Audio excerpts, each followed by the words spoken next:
Herkese salam. Bu videoda bir məchullu tənliklər mövzusunun izahına baxırıq. İlk öncə qeyd edim ki, onlayn dərslərə qoşulmaq üçün 050 666 52 64 əlaqə nömrəsinə zəng edə və yaxud da yaza bilərsiniz.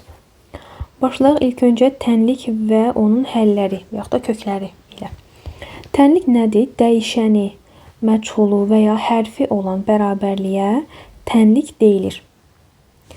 Məsələn, tənliklərə nümunə olaraq yazsaq, yazarıq 3x çıxılsın 4 bərabərdir 0. Tənlikdir. Burada dəyişən məchul x-dır. Və yaxud kök altında x çıxılsın 3 bərabərdir 5. Tənlikdir. X kvadratı çıxılsın 3x çıxılsın 5 bərabərdir 0. Tənlikdir.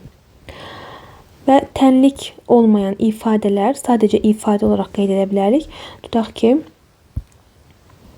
kök altında x çıxılsın 2. Bu tənlik deyil. Və yaxud 3x minus 6. Tənlik deyil.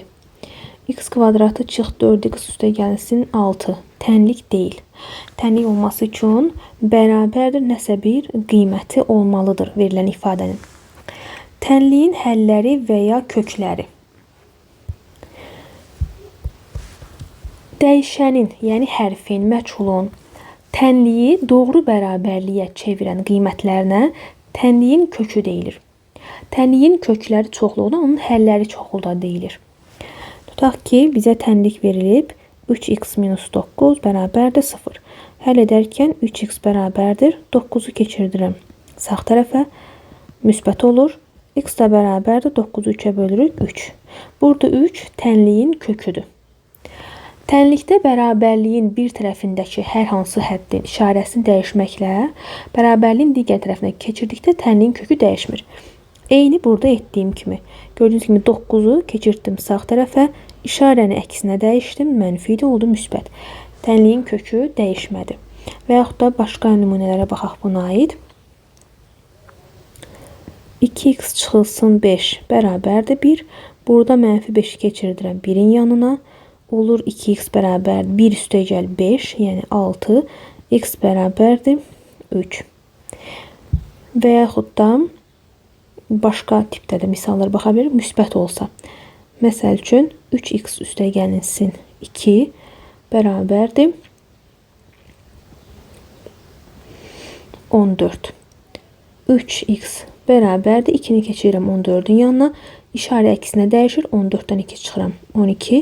X bərabərdir 4. İşarələrini əksinə dəyişmək lazımdır. Bərabərliyin bir tərəfdən digər tərəfinə keçirdiyimiz zaman. Tənliyin hər iki tərəfini sıfırdan fərqli eyni bir ədədə vursaq və ya bölsək tənliyin qiyməti dəyişmir. Tutaq ki, bizə tənlik verilib 5x bərabərdir 15. Hər tərəfi 5'ə bölürəm.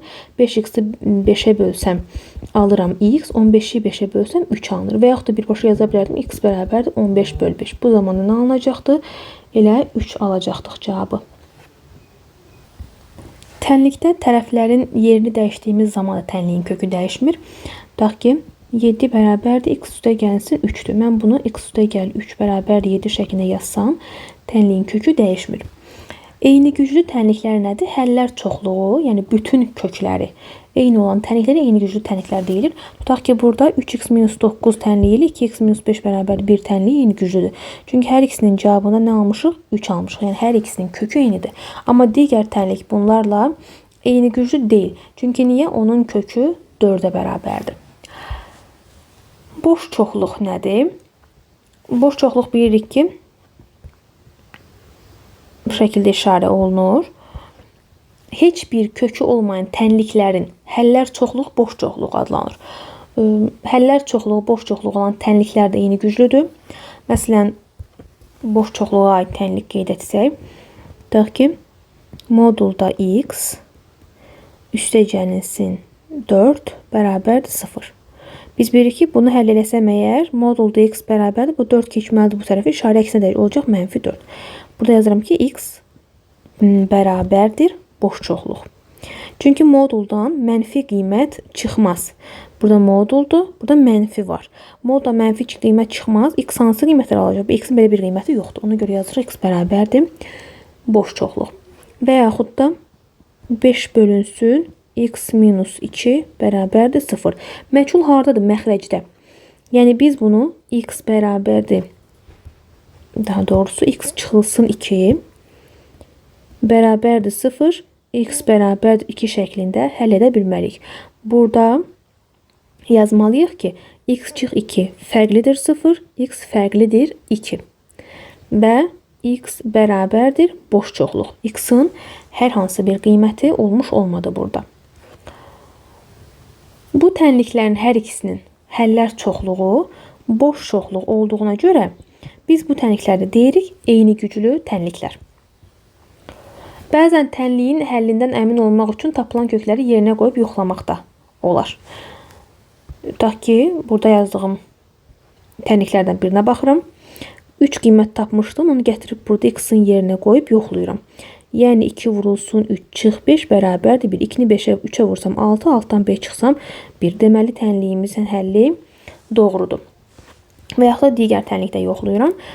X-i gətirib burada yerinə yazıram. Olur 3 vurulsun 3 çıxılsın 9 bərabər 0. 3-3 vuran 9 alıram. 9-dan 9 çıxanda 0. Deməli bu tənliyin də cavabı doğru almışıq. Bir məchullu, bir dəyişənli tənliklər. Hansı tənliklərdir? Tənliyin növündən asılı olmayaraq, tənliklərdə bir növ dəyişən varsa, bir növ, yəni bir dənə x, bir dənə a, bir dənə b və s. bir dənə hərf varsa, həmin tənliklərə bir məchullu və yaxud da bir dəyişənli tənliklər deyilir. Məsəl üçün, x minus 3 bərabərdir 0. Bir dəyişənli tənlikdir. Və yaxud b kvadratı minus 4b çıx 3 bərabərdir 0. Bir dəyişənli tənlikdir. Və yaxud da kök altında x üstəgəl 3 çıx 9 bərabərdir 0. Bir dəyişənlidir. Modulda x çıxılsın 3 bərabərdir 7. Bir dəyişənli tənlikdir. Və s. Və yaxud da bir qeyd edim birini də x üstəgəlinsin 4 bölünsün x çıx 6 bərabərdir 0. Bir dəyişənli tənlikdir. Bir dəyişənli, bir məchullu tənliklərin növləri var. Hansılar bunlar? Xətti tənliklər. Məsələn, burada qeyd etdiyim kimi bu xətti tənlikdir. Kvadrat tənlik, qeyd olunan kvadrat tənlikdir. Molar işarəsi daxili olan tənliklər, burada gördüyümüz irrasional tənliklər, rasional tənliklər bir məchullu tənliklərə aiddir. Davam edək xətti tənliklərlə. Nədir xətti tənliklər? AX bərabərdir B və yaxud da AX plus minus B bərabərdir 0 şəklində olan tənliklərə deyilir bir dəyişənli xətti tənlik. Burada A, B daxildir R, yəni həqiqi ədədlərə daxildir və A, yəni X-in əmsalı. X-in əmsalı nədir? A-dır. X-in əmsalı 0-dan fərqli olmalıdır. O zaman deyirik ki, bu tənliklər xətti tənliklərdir. Misal olaraq, yazsaq əgər, xətti tənliklərə deyək ki, 2x bərabərdir 3, 4x çıxılsın 5 bərabərdir 0, xətti tənlikdir. 13 çıxılsın 5x bərabərdir 8 çıxılsın 2x, xətti tənlikdir. 3-də 1x çıxılsın 1 bərabərdir 4, xətti tənlikdir. 5 vurulsun x minus 3 çıxılsın 2 vurulsun x minus 7 bərabərdir 0. Xətti tənlikdir və s. Bu şəkildə olan tənliklər deyilir bir dəyişənli xətti tənlik. Burada A və B hər hansı bir ədəddir verilən tənliklərimizdə, nümunələrdə. X isə dəyişəndir, məchuldur, yəni axtardığımızdır. Xətti tənliyin həllinin şərtləri var. Yeganə həlli ola bilər, sonsuz sayda həlli ola bilər və həlli olmaya bilər.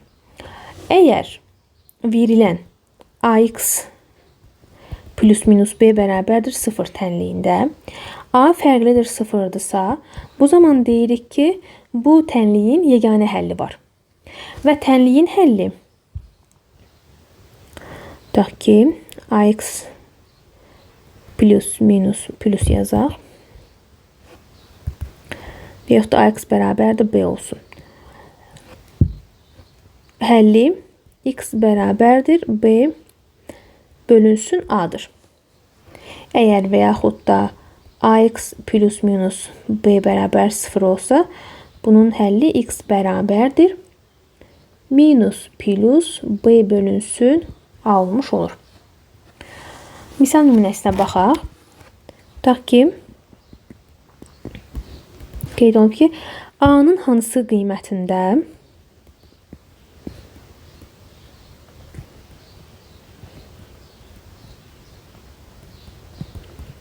a-nın hansı qiymətdə tənliyin yeganə həlli var.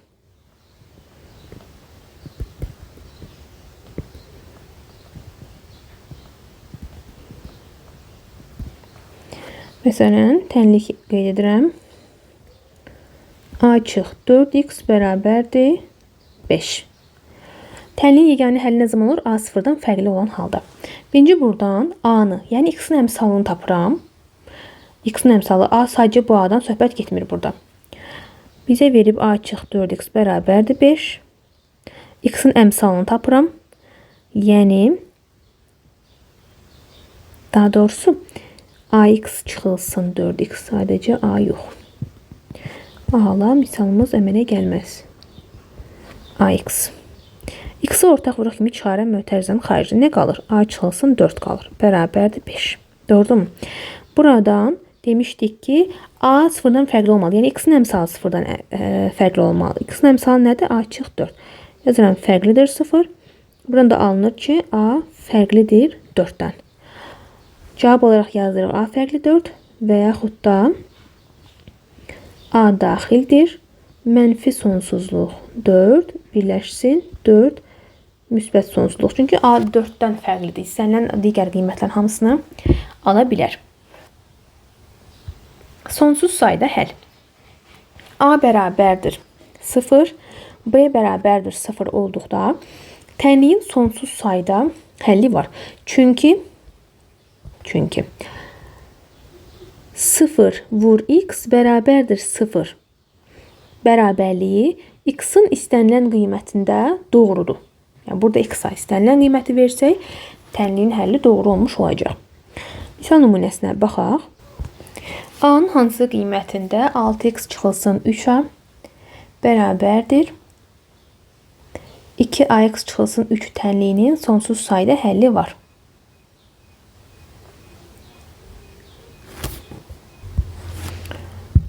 E, 6x çıx 4-də bərabər 2 vurulsun 2ax üstəgəl 3 tənliyinə baxaq. İlk öncə bu tənliyi sadələşdirirəm. 6x çıxılsın 4a bərabər 2-ni vururam mötərizənin hər bir həddinə. Yəni 2ax-a və 3-ə. Olur 4ax üstəgəlsin 6. Daha sonra x-ları bir tərəfə yığıram. Məlumları bir tərəfə, məchulları bir tərəfə. Yəni olur 6x çıxılsın 4ax bərabərdir 6 üstəgəlinsin 4a. Birinci tərəfdən x ortaq vuraq kimi mötərizənin xaricinə çıxardıram. Qalır 6 çıxılsın 4a bərabərdir 6 üstəgəl 4a şəklində. Bizdə nə verilmişdir şərtdə? Şərtdə deyirdi ki, həm a, həm də b 0-a bərabər olmalıdır. A nədir? X-in əmsalı, b nədir? Bərabərliyin bərabər olduğu tərəf. Sağdakı tərəfi yəni. Buradan a-nı bərabər eləyirəm 0-a. Yəni 6 çıxılsın 4a bərabərdir 0 və bir də 6 üstəgəl 4a-nı bərabər edirəm 0-a. Buradan alıram 6 bərabərdir 4a, a bərabərdir 6 bölünsün 4. Yəni 3 böl 2, 1,5. Digər tərəfdən isə 4a bərabərdir mənfi 6, a bərabərdir mənfi 1,5. Müsbət və mənfi 2 dənə qiymət almış olduq. Bizə sadəcə buradakı qiymət də kifayət edir. Birinci tapdığımız, yəni a-nı bərabər elədiyimiz 0-a qiymət də bizə bəsdir. Niyə görə? Çünki onsuz da x-i biz 0-a vursaq, məsəl üçün, nə demişdi şərtdə bizə? A bərabərdir 0 demişdi. Doğrudur mu? Yəni yazıram burada a-nın yerinə 1,5 qeyd edirəm. Yəni x vurulsun 1,5 daha doğrusu x getdi. X vurulsun 6 çıxılsın 4 vur 1,5 bərabərdir 6 üstəgəl 4 vurulsun a nədir 1,5 burada belə yazıram. Bir dənə addan üstə. Buradan alacaq x vurulsun. 6 çıx 4'ü 1,5 vuranda 6 edir. Bərabər. Burada hər hansı bir qiymət. X vurulsun 0 bərabərdir. Hər hansı bir qiymət. Doğrudurmu? 0-a. Yəni x bərabərdir. Buradan nəsə bir qiymət alsa belə fərqi yoxdur. X-i 0-a vursam nə alacağım? 0 alacağım. 0 da hər hansı bir qiymətə bərabər olurmu? Xeyr, olmur. Ona görə deyirik ki, A-nın 1,5 qiymətində bu tənliklər sistemi sonsuz sayda həll olur. Yəni x-in qiymətinə, x-in yerinə hansı qiyməti yazsaq, 0-a vurduğumuz zaman doğru bərabərliyi almış olacağıq. Davam edək, həlli yoxdur ilə. A fərqlidir 0, B isə bərabərdir 0 olduqda tənliyin həlli yoxdur. Çünki 0 vurulsun x üstəgəl 5 fərqlidir 0. Buradan da tapıram ki 5 fərqlidir 0. Yəni bu şəkildə bərabərlik doğru deyil. Biz məchulu axtarırıq. Məchul x-in qiymətini tapmalıyam. 5 bərabərdir 0 olur. Normalda tənlikdə, amma 5 0-a bərabər deyil. Ona görə məcbur olacaq. 5 fərqlidir 0 şəklində. Baxaq misal nümunəsinə. A çıx 3x bərabər 4 tənliyinin A-nın hansı qiymətində həlli yoxdur deyir. Həlli olmaması üçün dedik A fərqli olmalıdır 0-dan, B 0-a bərabər olmalıdır. Bu zaman yazıram ki, A nədir? X-in əmsalı A çıx 3 bərabərdir 0 və B fərqlidir 0 olmalıdır. Onsuz da B nədir burada? 4-dür. B fərqlidir 0. O da nədən fərqlidir? 4-dən. 4 0-a bərabər deyil. Ondan fərqlidir. Ona görə birbaşa yazırıq ki, 4 fərqlidir 0 şəklində. Bunu həll etsəm A bərabərdir 3 olur. Deməli A 3-ə bərabər olduqda bu tənliyin həlli yoxdur. Çünki gətirib yerinə qoysaq əgər olacaq 3 çıxılsın 3 vur x bərabərdir 4. 0 vur x bərabərdir 4. 0 x avra normalda 0 alıram. 0 4-ə bərabərdirmi? Xeyr, bərabər deyil. Ona görə deyirik ki, bu tənliyin A-nın 3 qiymətində həlli yoxdur. Davam edək kvadrat tənliklərlə. Kvadrat tənliklər ax kvadratı üstəgəl bx üstəgəl c bərabərdir 0 şəklində olan tənliklərə deyilir. Burada a, b və c ədədlər, x isə məchuldur. Hər zaman bir qayda olaraq a fərqlidir 0 olmalıdır. Əgər a 0-a bərabər olarsa, bu zaman olur 0 vur x kvadratı üstəgəl bx üstəgəl c bərabərdir 0. Buradan da alınır ki, bx üstəgəl c bərabər 0. Bu nə olmuş oldu? Xətti tənlik olmuş oldu. Yəni kvadrat tənlik olması üçün mütləqdir ki, a 0-dan fərqli olsun hər zaman. Burada a-ya biz deyirik x kvadratının əmsalı və yaxud da birinci əmsal, b x-in əmsalı və yaxud ikinci əmsal, c isə sərbəst hədd adlanır. Çevrilmiş kvadrat tənliklər. Nədir çevrilmiş kvadrat tənlik? Birinci əmsalı, yəni x kvadratının əmsalı 1-ə bərabər olan tənliklər çevrilmiş kvadrat tənliklərdir. Yəni a1 olmalıdır. Bu zaman tənliyin hansı şəklə düşür? X kvadratı üstəgəlinsin px üstəgəlinsin q bərabərdir 0 şəklində yazılır çevrilmiş kvadrat tənlik. Bunu tənliyin hər tərəfini a-ya bölməklə də əldə etmək olar. Tutaq ki, bizə ax kvadratı üstəgəl bx üstəgəl c bərabərdir 0 kvadrat tənliyi verilib. Hər tərəfi a-ya bölürəm. Bu zaman olur a böl ax kvadratı üstəgəl b böl a x üstəgəlinsin c böl a bərabərdir 0. Bu şəkildə. Burada b böl a-ya deyirik p, c bölünsün a-ya da deyirik q. Bu şəkildə işarə etməklə biz tənliyi hansı şəkildə almış olduq? Bu şəkildə yazmaq olar, yaza bilərik. Daha sonra kvadrat tənliyin həlli, kvadrat tənliyi diskriminant üsulu ilə həll edilir. Diskriminant d bərabərdir b kvadratı minus 4ac düsturu ilə hesablanır. Diskriminantın kökləri var. Əgər tutaq ki, indi qeyd edəcəm ki, hansı şəkildə 2 kökü olur, nə zaman 1 və yaxud nə zaman kökü olmur. Köklər ümumiyyətlə Tutaq x1-i tapıram birinci kökünü, b üstə gəlinsin. B nədir? X-in əmsalı. Kök altında diskriminant bölünsün 2 ad üstü ilə hesablanır. Digəri də b minus kök altında diskriminant bölünsün 2 ad üstü ilə tapılır. Tutaq ki, bir kvadrat tənliyin həllinə baxaq. Məsəl üçün 3x kvadratı üstə gəl x minus 2 bərabərdir 0. Bu tənliyi həll edək. Tənliyi həll edəndə buradan bilirəm ki, x-in əmsalı, x kvadratın əmsalı, yəni a 3-dür. Bx-in əmsalıdır 1-dir. C sərbəstdir, mənfi 2-yə bərabərdir. Diskriminantın düsturunu yazıram. D bərabərdir. B kvadratı minus 4ac. B-nin kvadratı, yəni 1-in kvadratı 1 edəcək. Çıxılsın 4 vur a, yəni 3. Vurulsun c, yəni mənfi 2. Bərabərdir. 1 üstə gəlinsin 24. O da bizə verir 25. Yəni diskriminant 25-dir. Artıq kökləri tapsam x 1 bərabərdir. Bu arada burada mənfi b yazırıq. Əks işarələ götürülür. Demək, b-miz 1 idi. Əks işarələ götürürəm. Mənfi 1 üstə gəlinsin kök altında 25. Bölünsün 2a, yəni 2 vur 3. Bərabərdir. Mənfi 1 üstə gəl 5 böl 6 bərabərdir 3-də 2. Digər kök isə x2 bərabərdir. Mənfi 1 çıxılsın kök altında 25. Bölünsün 2 vur 3. Bu da mənfi 1 çıxılsın 5 böl 6 bərabər olur mənfi 1-ə. Mənfi 6-ı mənfi müsbət 6-ya bölürük, mənfi 1 alınır. Yəni kökləri alındı 3-də 2 və mənfi 1 şəklində. Necə alınır diskriminant üsulu?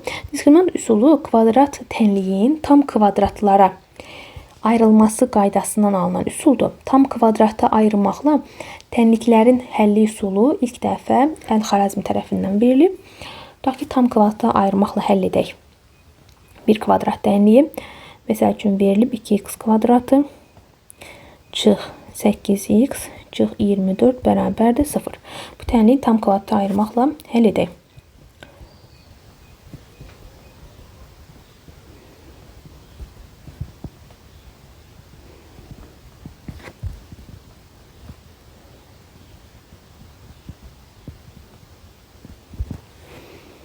Demək, hər tərəfi 2-yə bölürəm. 2x kvadratını bölürəm 2-yə, çıxılsın 8x-i bölürəm 2-yə, çıx 24-ü bölürəm 2-yə, bərabərdir 0. Burada alınır x kvadratı, çıxılsın 4x, çıxılsın 12, bərabərdir 0. Daha sonra baxıram ki, x kvadrat çıx 4x var. Müxtəsər vurma düsturu olmaq üçün mənə bir dənə də müsbət 4 lazımdır. Yəni bunu belə yazıram. X kvadrat çıx 4x, çıxılsın 2-nin kvadratı. 2-nin kvadratını bura, daha sonra üstə gəl 2-nin kvadratı. 2-nin kvadratı əlavə etdim, axı ona görə onu məcburam çıxmağa. Çıxılsın 2-nin kvadratı bərabər 12-ni keçirdirəm digər tərəfə, olur müsbət 12. Yazıram x kvadratı çıx 4x üstə gəl 4 bərabərdir 12 üstə gəl 4. Bu əlavə elədiyimi də keçirdim digər tərəfə. Bu nədir? Müxtəsər vurma düsturudur. X minus 2-nin mötərizə kvadratıdır. Doğrudur mu? Bərabər 12-nin üstə 4 gəl neçilir? 16. Kvadrat olduğuna görə bir dəfə mənfisə, bir də müsbətinə bərabər eləmək lazım. Yəni x minus 2 bərabərdir 4. X minus 2 bərabərdir mənfi 4. Çünki həm müsbət 4-ün, həm də mənfi 4-ün kvadratı 16-dır, mötərizə var deyə. Buradan alıram ki, x1 bərabərdir 6. Buradan da alıram ki, x2 bərabərdir mənfi 4-dən də üstünə 2 gəl neçilir? Mənfi 2. Köklərimiz oldu 6 və mənfi 2 şəklində. İndi bəs tam kvadrata ayırmasaq, bax ki, diskriminant üsulu ilə həll eləsək. Diskriminantla həll etsəm əgər, bax ki,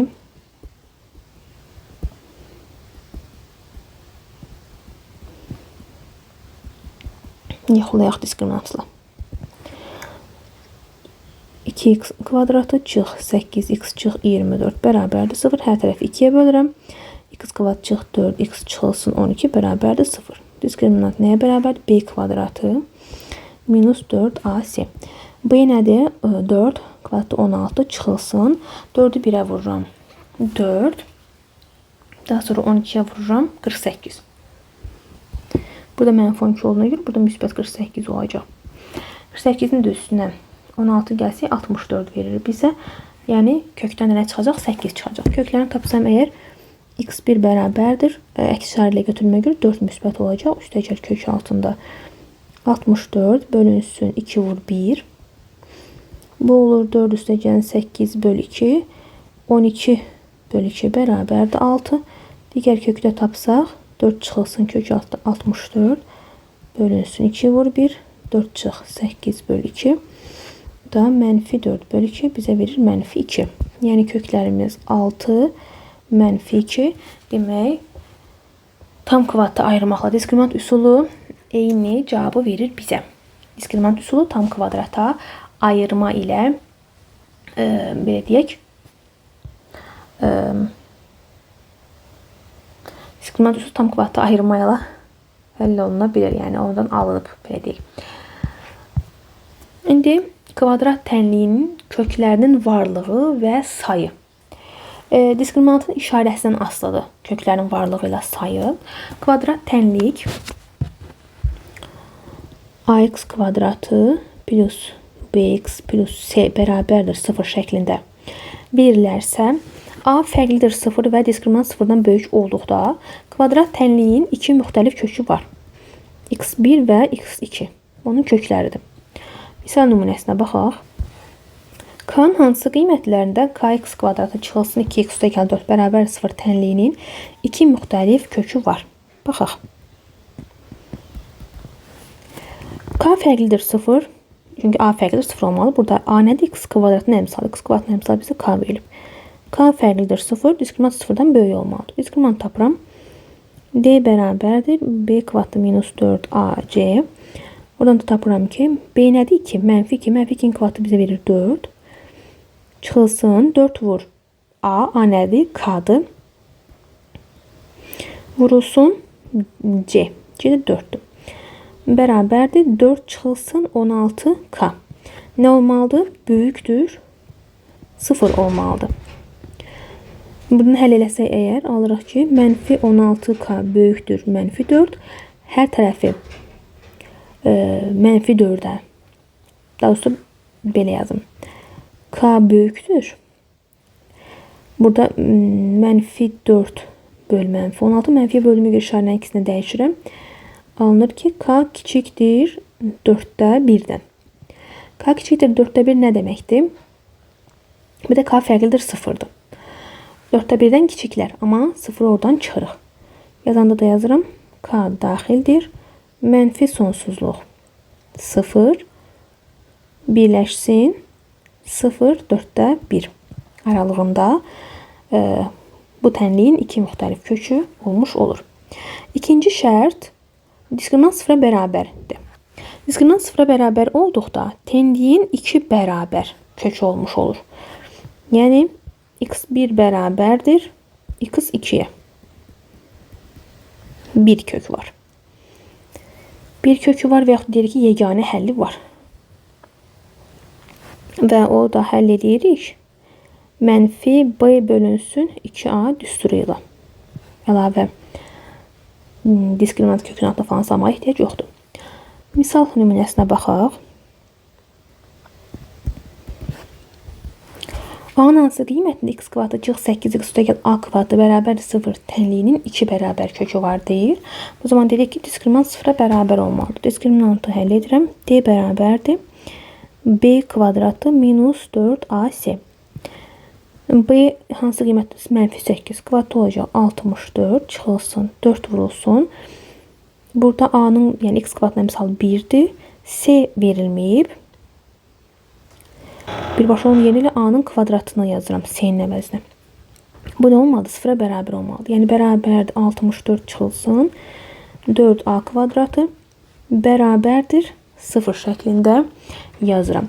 Həll etsək əgər, bunu alıram mənfi 4a kvadratı bərabərdir mənfi 64. A-nın kvadratı bərabərdir mənfi 64'ü mənfi 4'ə bölsəm alıram müsbət 16. Buradan da A alınır nə? Plus minus 4 şəklində 4 müsbət qiymətini götürürük. Yəni A-nın 4 qiymətində bu tənliyin 2 bərabər kökü olmuş olacaq. Həmçinin A da 0-a bərabər oldu, kvadrat tənliyin yeganə həlli olur. D 0-dan kiçik olan hal, diskriminant 0-dan kiçik olduqda isə tənliyin həqiqi kökləri olmur. Bu zaman D bərabər 0 tənliyi həll edilmir, amma kompleks həlləri olur, kompleks kökləri olur tənliyin. Kompleks köklərini istəsə əgər diskriminantı 0-dan kiçik yazırıq, həll edirik, köklər tapılır, 2 dənə kök tapılır, fərqli köklər. Bu zaman deyirik ki, tənliyin kompleks kökləri var, həqiqi kökü yoxdur. Tənliyin həqiqi həlli var dedikdə, diskriminant böyük bərabərdir, 0 bərabərsizliyi həll edilir. Yəni həm böyük, həm böyük bərabərsiz şəklində yazılıb, həll olunur. Tutaq ki, nümunəyə baxaq. Baxaq tənliyə. M-in hansı qiymətdə mx kvadrat çox 4x üstəgəl 1 bərabərdir 0 tənliyinin həqiqi həlli vardır. Dedik, nə olmalıdır? Diskriminant böyük bərabərdir 0 olmalıdır. Diskriminantı tapıram. D bərabərdir. B kvadratı minus 4ac idi.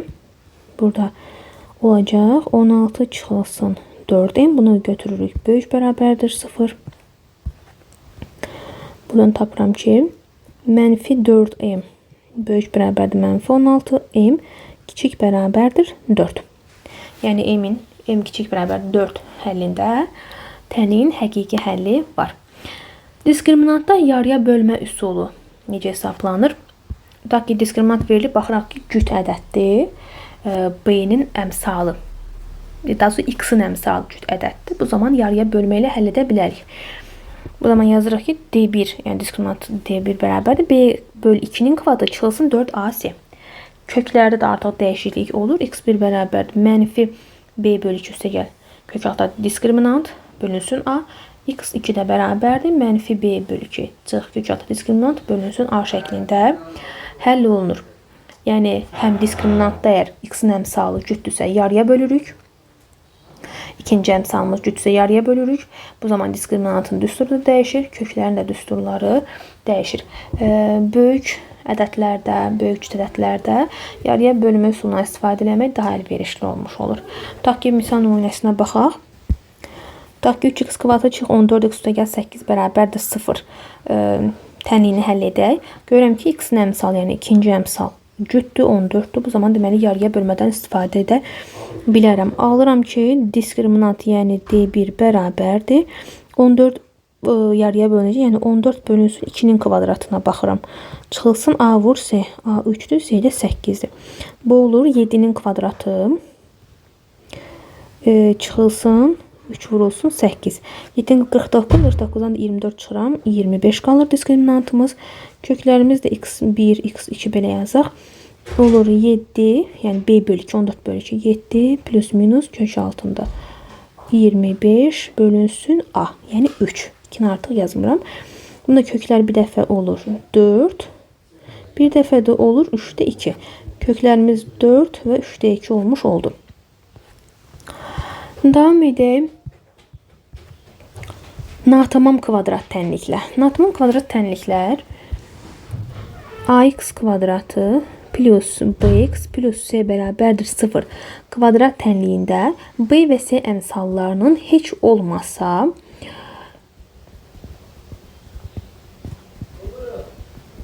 daha doğrusu bərabərdir. Heç olmasa birinin 0'a bərabər olmasıyla alınır. Bu şəkildə yazılır. Ya B 0'a bərabər olmalı, ya C 0'a bərabər olmalıdır. Bu zaman alınan tənliklərə deyilir natamam kvadrat tənliklər. Tutaq ki, birinci halda baxıram C-nin 0'a bərabər olduğu hala. C 0'a bərabər olduqda tənliyin yalnız bir kökü 0'a bərabərdir. C bərabər 0. Bu zaman yazıram ki, ax kvadratı plus bx bərabərdir 0 şəklində olur tənliyimiz. Tutaq ki, K-nın hansı qiymətlərində tənliyin köklərindən yalnız biri 0'a bərabərdir deyir. Yəni C 0'a bərabər olmalıdır. Bu zaman tənliyi yazaq. K minus 3 vurulsun x kvadratı Bu yəni adi x kvadrat əmsalı üstəgəlsin 6x. Burada b 6-dır, yəni x-in əmsalı. C-miz isə sərbəst həddimiz k kvadratı üstəgəlsin 2k-dır. Bu artıq burada nədir? Bu c-dir, mənfi işarə ilə. B-dir və bu A-dır. Bizə C bərabərdir 0 dediyinə görə burada C-ni 0-a bərabər eləyirəm. Yəni mənfi k kvadratı üstəgəl 2k bərabərdir 0. Buradan hər tərəfi mənfiyə bölürəm. Alıram k-nın kvadratı çıx 2k bərabərdir 0. K-nı ortaq vuruq kimi çıxaraq mötərizanın xaricinə. Qalacaq k minus 2 bərabər 0. Buradan dağılır ki, k 0-a bərabərdir və k 2-yə bərabərdir. Bizə də k-nın hansı qiymətlərində demişdi. K-nın 0 və 2 qiymətlərində bu tənliyin köklərinin yalnız biri 0-a bərabər olmuş olacaq. İkinci şərtdə b də 0-a bərabərdir, c də 0-a bərabər. Bu zaman deyir ki, tənliyin hər iki kökü 0-a bərabərdir. Hər kök 0-a bərabərdir və tənlik olur ax kvadratı bərabərdir 0 şəklində. Bu şəklə düşür. Misala baxaq. M-in hansı qiymətində və ya qiymətlərində bu tənliyin hər iki kökü 0-a bərabərdir. Hər iki kök demək b və c eyni zamanda 0-a bərabər olmalıdır deməkdir.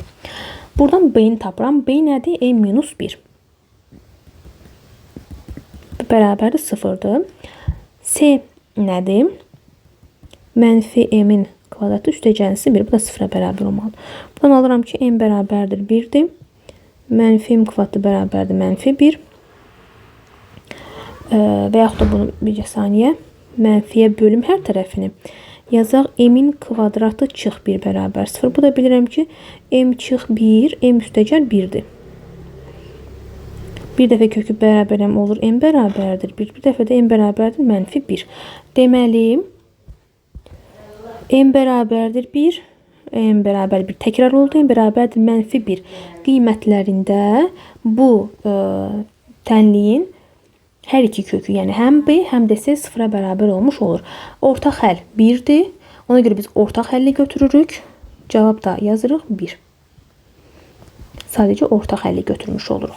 Yəni m-in bir qiymətində bu tənliklər sisteminin hər iki kökü 0-a bərabərdir. Çünki b 0-a bərabərdir sadəcə.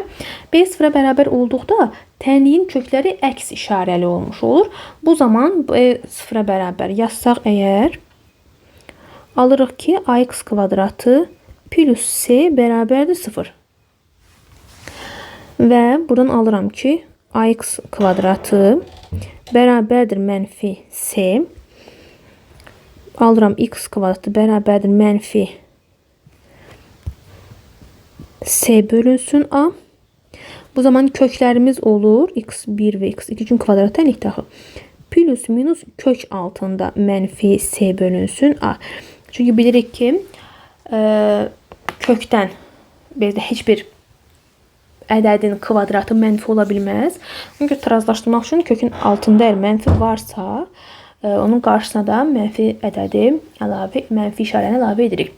A və B, C, daha doğrusu A və C eyni işarəlidirsə, tənliyin kökləri eyni işarəlidir. A və C müxtəlif, yəni əks işarəlidirsə, tənliyin iki müxtəlif, yəni əks işarəli kökü olmuş olur. Tutaq ki, baxaq misalın nümunəsinə buna aiddir. K-nın hansı qiymətlərində bu kvadrat tənliyin kökləri əks işarəlidir. Dedim ki, nə olmalıdır? Əks işarəlidirsə, A və C müxtəlif işarəli olmalıdır. Tənliyin iki kökü də əks işarəlidirsə, A və C müxtəlif olmalıdır. Bu zaman B nədir burada? B k kvadratı minus 2x-dır. Və bunu 0-a bərabər edirəm. Bərabərdir 0. Buradan k-nı çıxaraq ortaq vuruq kimi qalır k minus 2 bərabərdir 0. K bərabərdir 0, k bərabərdir 2 alınır.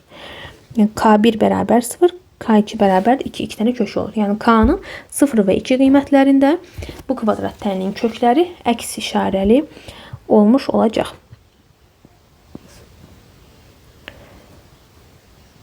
Bu şəkildə. Davam edək. Viet teoremi. Əgər ax kvadratı üstəgəl bx üstəgəl c bərabərdir 0, tənliyinin kökləri x1 və x2 olarsa, bu zaman köklərin cəmi, yəni x1 üstəgəl x2 bərabər olur. Əks işarə ilə b bölünsün a-ya. Hasili isə x1 vur x2 isə bərabər olur c bölünsün a-ya. Tənliyin köklərinin cəminə baxaq. Tənliyin köklərinin cəmi üçün yazıram x1 üstəgəl x2 bərabərdir. Nə olmalıdır? Dedik. Mənfi b bölünsün a. Hardan alınır? x1 ilə x2'nin tapılma qaydasını bilirik. Köklər cəmi olduğuna görə bunları mən yazıram modulda. Mənfi b üstəgəl kök altda diskriminant bölünsün 2a. Üstəgəlinsin, mənfi b çıxılsın. Kök altda diskriminant bölünsün 2a. Bərabərdir. Eyni məxrəc olduğuna görə eyni məxrəcə gətirirəm. Toplayıram belə deyə, eyni məxrəcli kəsirlər kimi. 2a-da mənfi b üstəgəl kök altda diskriminant çıxılsın b, çıxılsın kök altda diskriminant.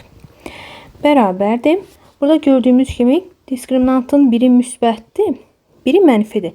Əks işarə olduğuna görə islah olur. Mənfi b, çıx b. Bu bizə verir mənfi 2b bölünsün 2a-ya. Moduldadır yenə.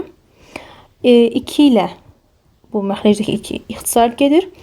Qalır modulda mənfi b bölünsün a. Moduldan da qiymət necə çıxır? Müsbət. Yəni b bölünsün a şəklində, mənfi b böl a şəklində. Biz buradan ifadənin qiymətini almış oluruq. Moduldan əslində müsbət çıxır. Sadəcə bizə köklər cəmi əks işarəli olduğuna görə biz onun mənfisini saxlayırıq. Yəni burada onu yazmasaq da olar. Tənliyin köklərinin hasili üçün bəs necə yaza bilərik? Köklər hasili dedim ki, hansı şəkildədir? x1 vur x2 bərabərdir c bölünsün a. Necə alınacaq? Bəs yenə eyni şəkildə kökləri vururam. Mənfi b üstəgəl diskriminant, kök altda diskriminant bölünsün 2a. Bu ifadəni, ümumi ifadəni vururuq digər kökə. Mənfi b çıxılsın kök altda diskriminant bölünsün 2a-ya. Bərabərdir. Mənfi b-ni mənfi b-yə vuram, olur müsbət b-nin kvadratı. Müsbət kök altda diskriminantı mənfi kök altda diskriminanta vuranda olur mənfi kök altda diskriminant. Kök altında diskriminantın kvadratı olur. İndi o diskriminantdan kök gedəcək. Bölünsün 2a-nı da 2a-ya vuranda olur 4a-nın kvadratı. Bərabərdir.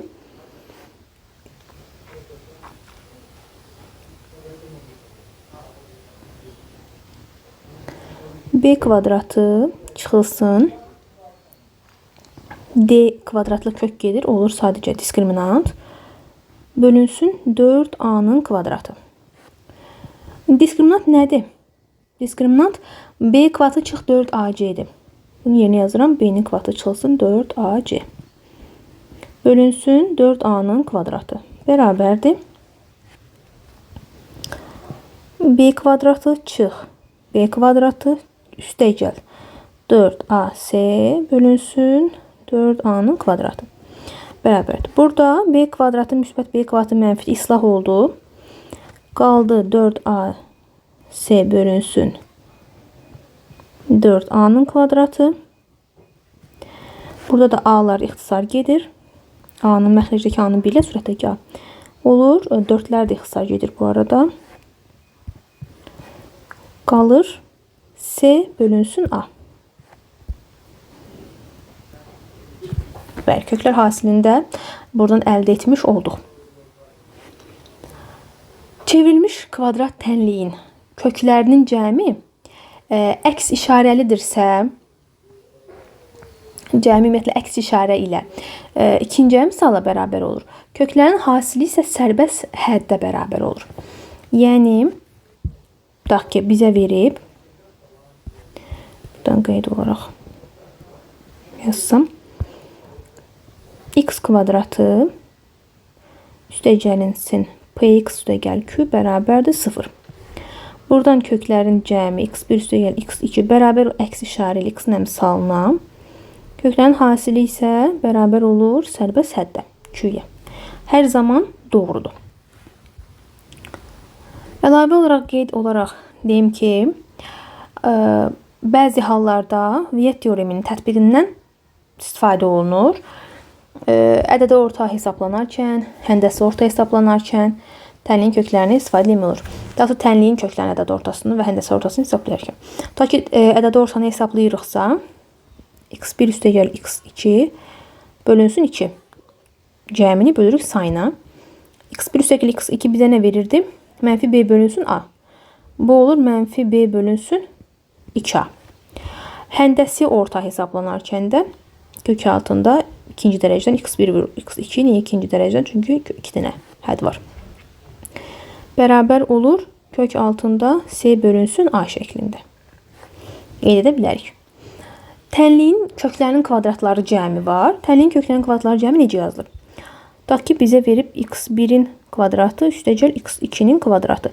Müxtəsər vurma düsturudur. Bilirik açılışını. x1-in kvadratı üstəgəl x2-nin, daha doğrusu x1 üstəgəl x2-nin mötərizə kvadratı çıxılsın 2x1 vur x2. Bunu digər açılışını da yaza bilərik. Tutaq ki, x1-in kvadratı üstəgəl x2-nin kvadratı bərabərdir x1 çıx x2-nin kvadratı. Üstəgəl 2x1 x2. Amma bu bizim üçün əlverişli olmayacaq. Ya sadəcə müxtəsər vurma düsturunu yazdım. Niyə? Çünki x1 çıx x2 var burada. Bizdə isə x1 çıx x2 deyə bir qiymət yoxdur. Biz köklərin cəmini bilirik. Ona görə sadəcə birinci düsturdan, birinci açılışdan istifadə edə bilərik. Başqa tənliyin köklərinin fərqi var. Yəni x1 çıx x2-nin mötərizə kvadratı bərabərdir x1 üstəgəl x2-nin kvadratı çıxılsın 4x1 x2. Köməkçi müxtəsər vurma düsturlarından xatırlaya bilərik. Tənliyin köklərinin kubları cəmi. Yenə istifadə edə bilərik. x1-in kubu üstəgəl x2-nin kubu bərabərdir. x1 üstəgəl x2-nin kvadrat kubu, daha doğrusu çıxılsın 3x1 x2 vurulsun x1 üstəgəl x2. Yenə köməkçi müxtəsər vurma düsturundan istifadə edərək yaza bilərik. Digər hallara baxaq. Tutaq ki, 1 bölü x1 üstəgəl 1 bölü x2. Burada həll edərkən sadəcə olaraq ortaq məxrəcə gətirirəm. Ortaq məxrəc olur x1 vurulsun x2. Tamamlayıcı vuruq olacaq x2. Tamamlayıcı vuruq olacaq x1. Olacaq x2 üstəgəlsin x1. Digər vəziyyətdə də yenə ortaq məxrəc hasildir. Tamamlayıcı vuruğum x1. Tamamlayıcı vuruğum x2'dir. Olur x1'in kvadratı üstəgəl x2'nin kvadratı. Bunu da aça bilərik. Müxtəsər vurma düsturudur deyə. Hasil cəmin, kvadratların cəmidir. Yazacağıq x1 üstəgəl x2'nin mötərizə kvadratı çıxılsın 2 x1 x2. Bəzən şagirdlər götürür, bunları ixtisar edir. Bu yanlışdır. Belə bir ixtisar yoxdur. Çünki ortada çıxma işarəsi var. Davam edim. x1 çıxılsın x1 üstəgəl x2-də x1'in kvadratı. Məxrəci nədir? 1'dir. Demək, ortaq məxrəc x1 üstəgəl x2 olacaq. Tamamlayıcı vuruq elə x1 üstəgəl x2'dir. Buradan x1'i vururuq x1 üstəgəl x2'yə. Çıxılsın x1'in kvadratı. Bərabər olur x1'in kvadratı üstəgəl x1 x2 çıx x1'in kvadratı bölünsün x1 üstəgəl x2. Əks işarəli ifadələr görürəm. x1 kvadratları biri müsbət bir mənfi islah oldu. Qaldı x1 x2 hasili bölünsün x1 üstəgəl x2. Digər halda da yenə burada məxrəc 1'dir. Ortaq məxrəc olur x1 üstəgəl x2. Tamamlayıcı vuruğumuz x1 üstəgəl x2'dir. x1 üstəgəl x2'ni vururuq x2'yə. Çıxılsın x2'nin kvadratı. Bərabər olur x1 x2 üstəgəl x2'nin kvadratı çıx x2'nin kvadratı bölünsün x1 üstəgəl x2. Yenə əks işarəli ifadələr görürük. İslah oldular. Qaldı x1 x2 hasili bölünsün x1 üstəgəl x2'yə. Kök altında x1 plus minus kök altında x2. Burada həm kvadratı yüksəlib, həm də ümumi kökün altına sala bilərik. Özümüzə heç nə əlavə etmirik deyə bura bir kök atıram, bir də kvadrat. olur x1 eyni işarə olacaq. X plus minus yazıram çünki hər ikisində necə alınacaq yazacağım. Kvadratı kökün altında bu şəkildə bərabərdir. Köklə kvadrat burada bir-birinə aparır deyə həm kök həm də kvadrat əlavə etdik. İndi kvadratı yüksəldirim, amma kökü dəymirəm. Olur x1-in kvadratı hər iki halda üstəgəl olacaq. Üstəgəl x2-nin kvadratı plus minus 2 kökdə x1 vur kökdə x2 şəklində sadələşdirə bilərik. Davam edək. Viet teoreminin tərsi olan teoremlə. Kökləri x1 və x2 olan çevrilmiş kvadrat tənlik. X kvadratı çıxılsın, x1 üstəgəl x2 vur x, üstəgəl x1 vur x2 bərabərdir 0 şəklində olur. Burada bilirik ki, köklərin cəmi bizə nəyi verir? P-ni, kökün hasili bizə nəyi verir? Q-nü. Tutaq ki, misal olaraq baxaq. Kökləri 2 və 7 olsun. Tutaq x1 bərabərdir 2 olsun. x2 bərabərdir 7. Kökləri 2 və 7 olan çevrilmiş kvadrat tənliyi qurun.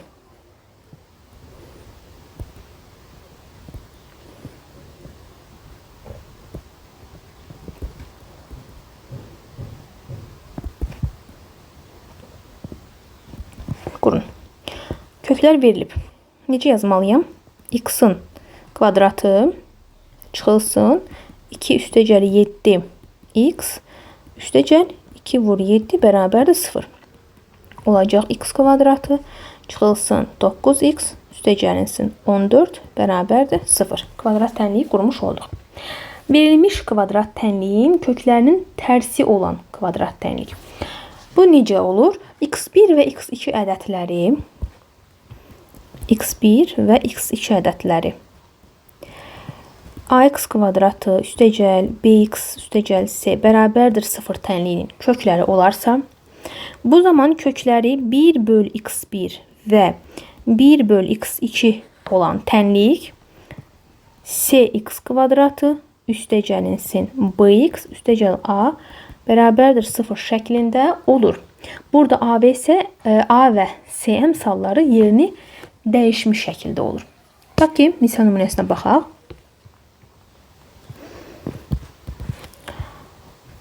Tutaq ki, kökləri belə yazım. Olsun x kvadratı üstəgəl 8x üstəgəl 15 bərabərdir 0 tənliyinin köklərinin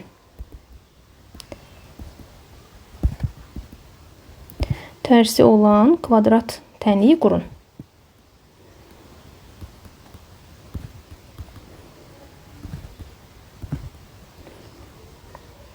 İlk öncə burada tənliyin köklərini tapmaq lazımdır.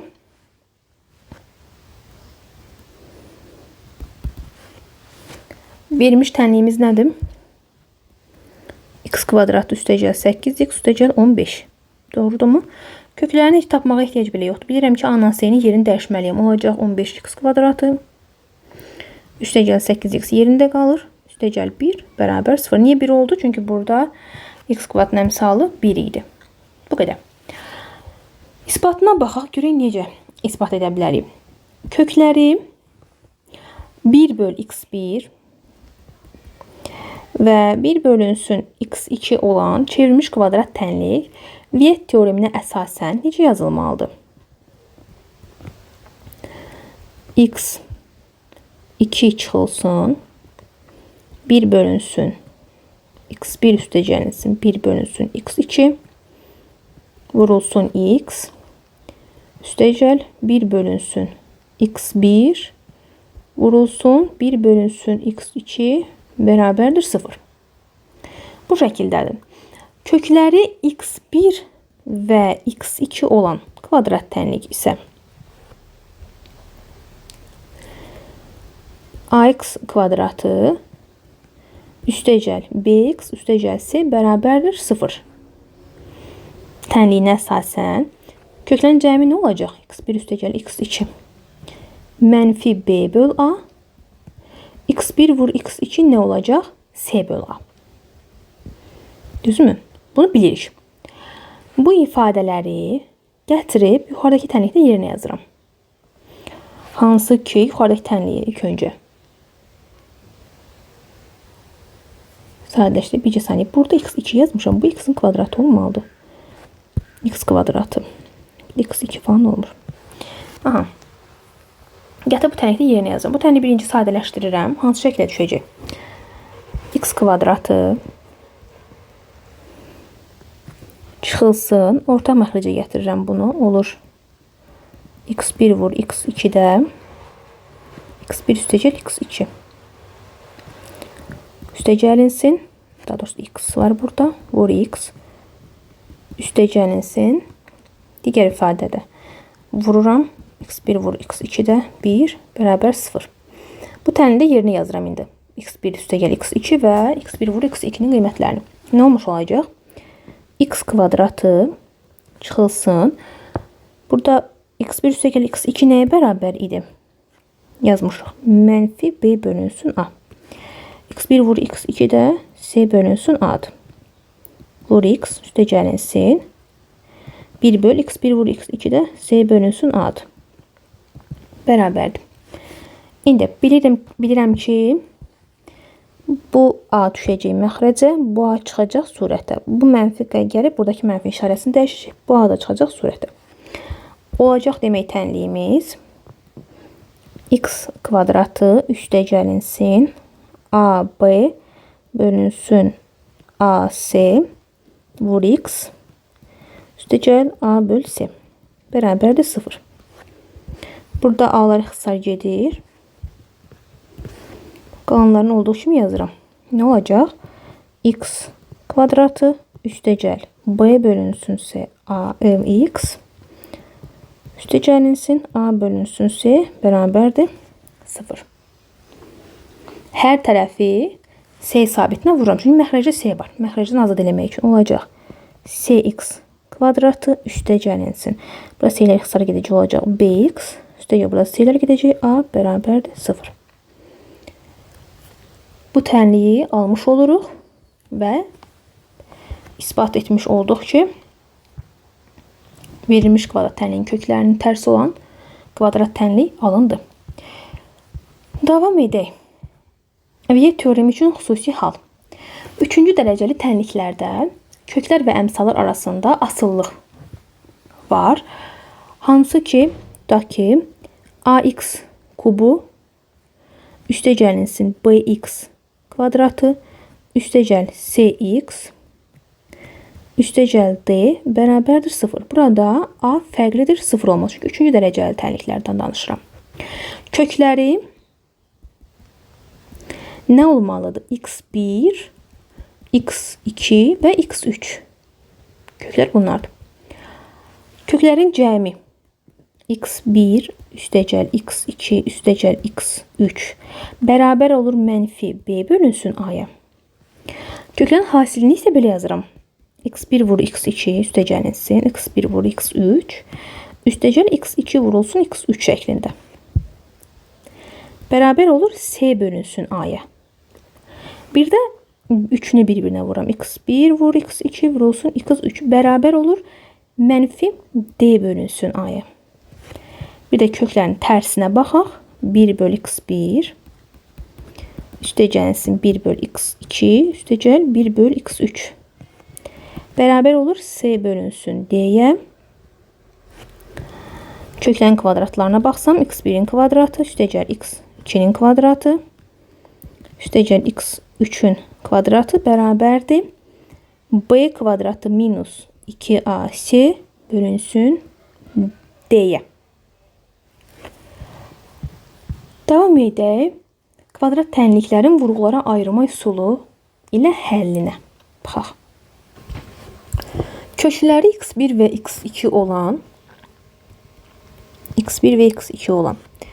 ax kvadratı plus bx plus c bərabərdir 0 tənliyini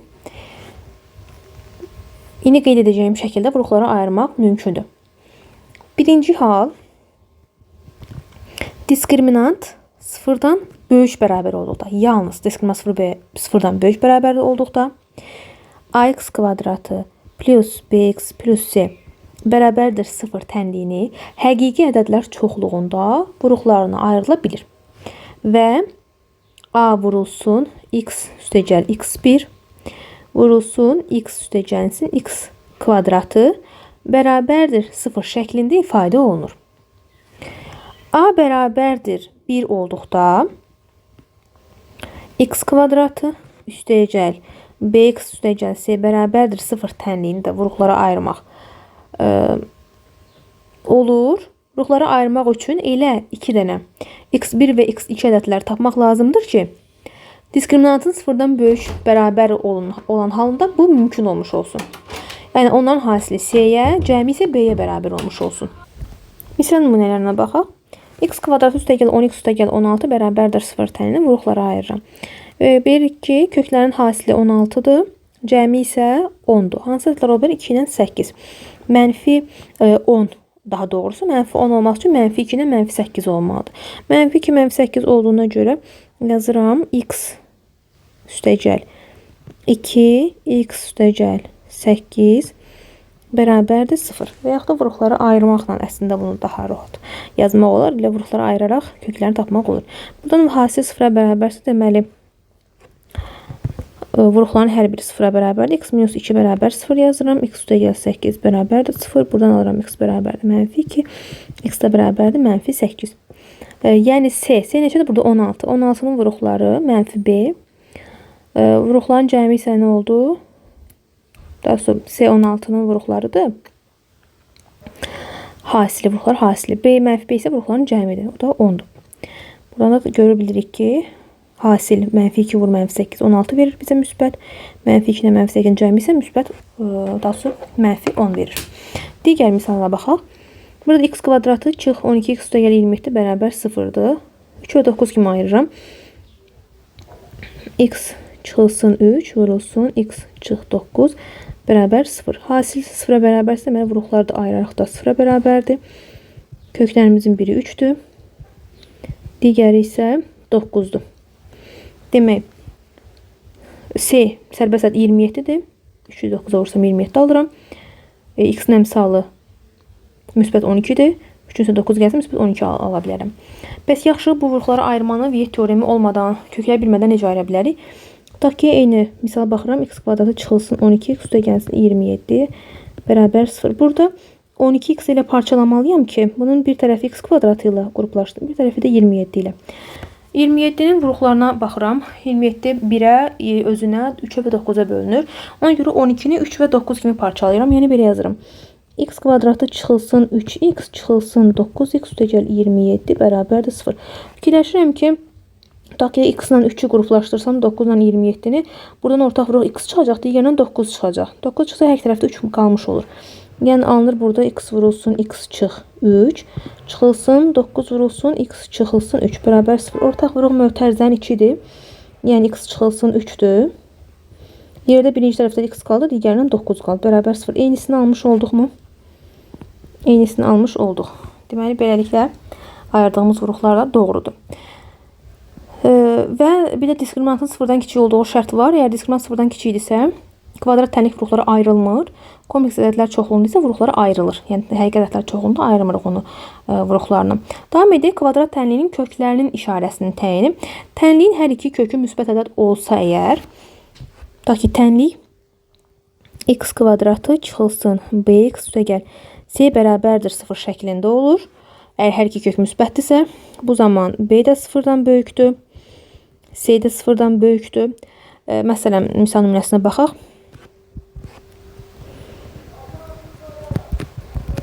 X kvadratı çıxılsın 3x üstəgəl 5 bərabərdir 0. Burada həm deməli hər kök müsbətdir.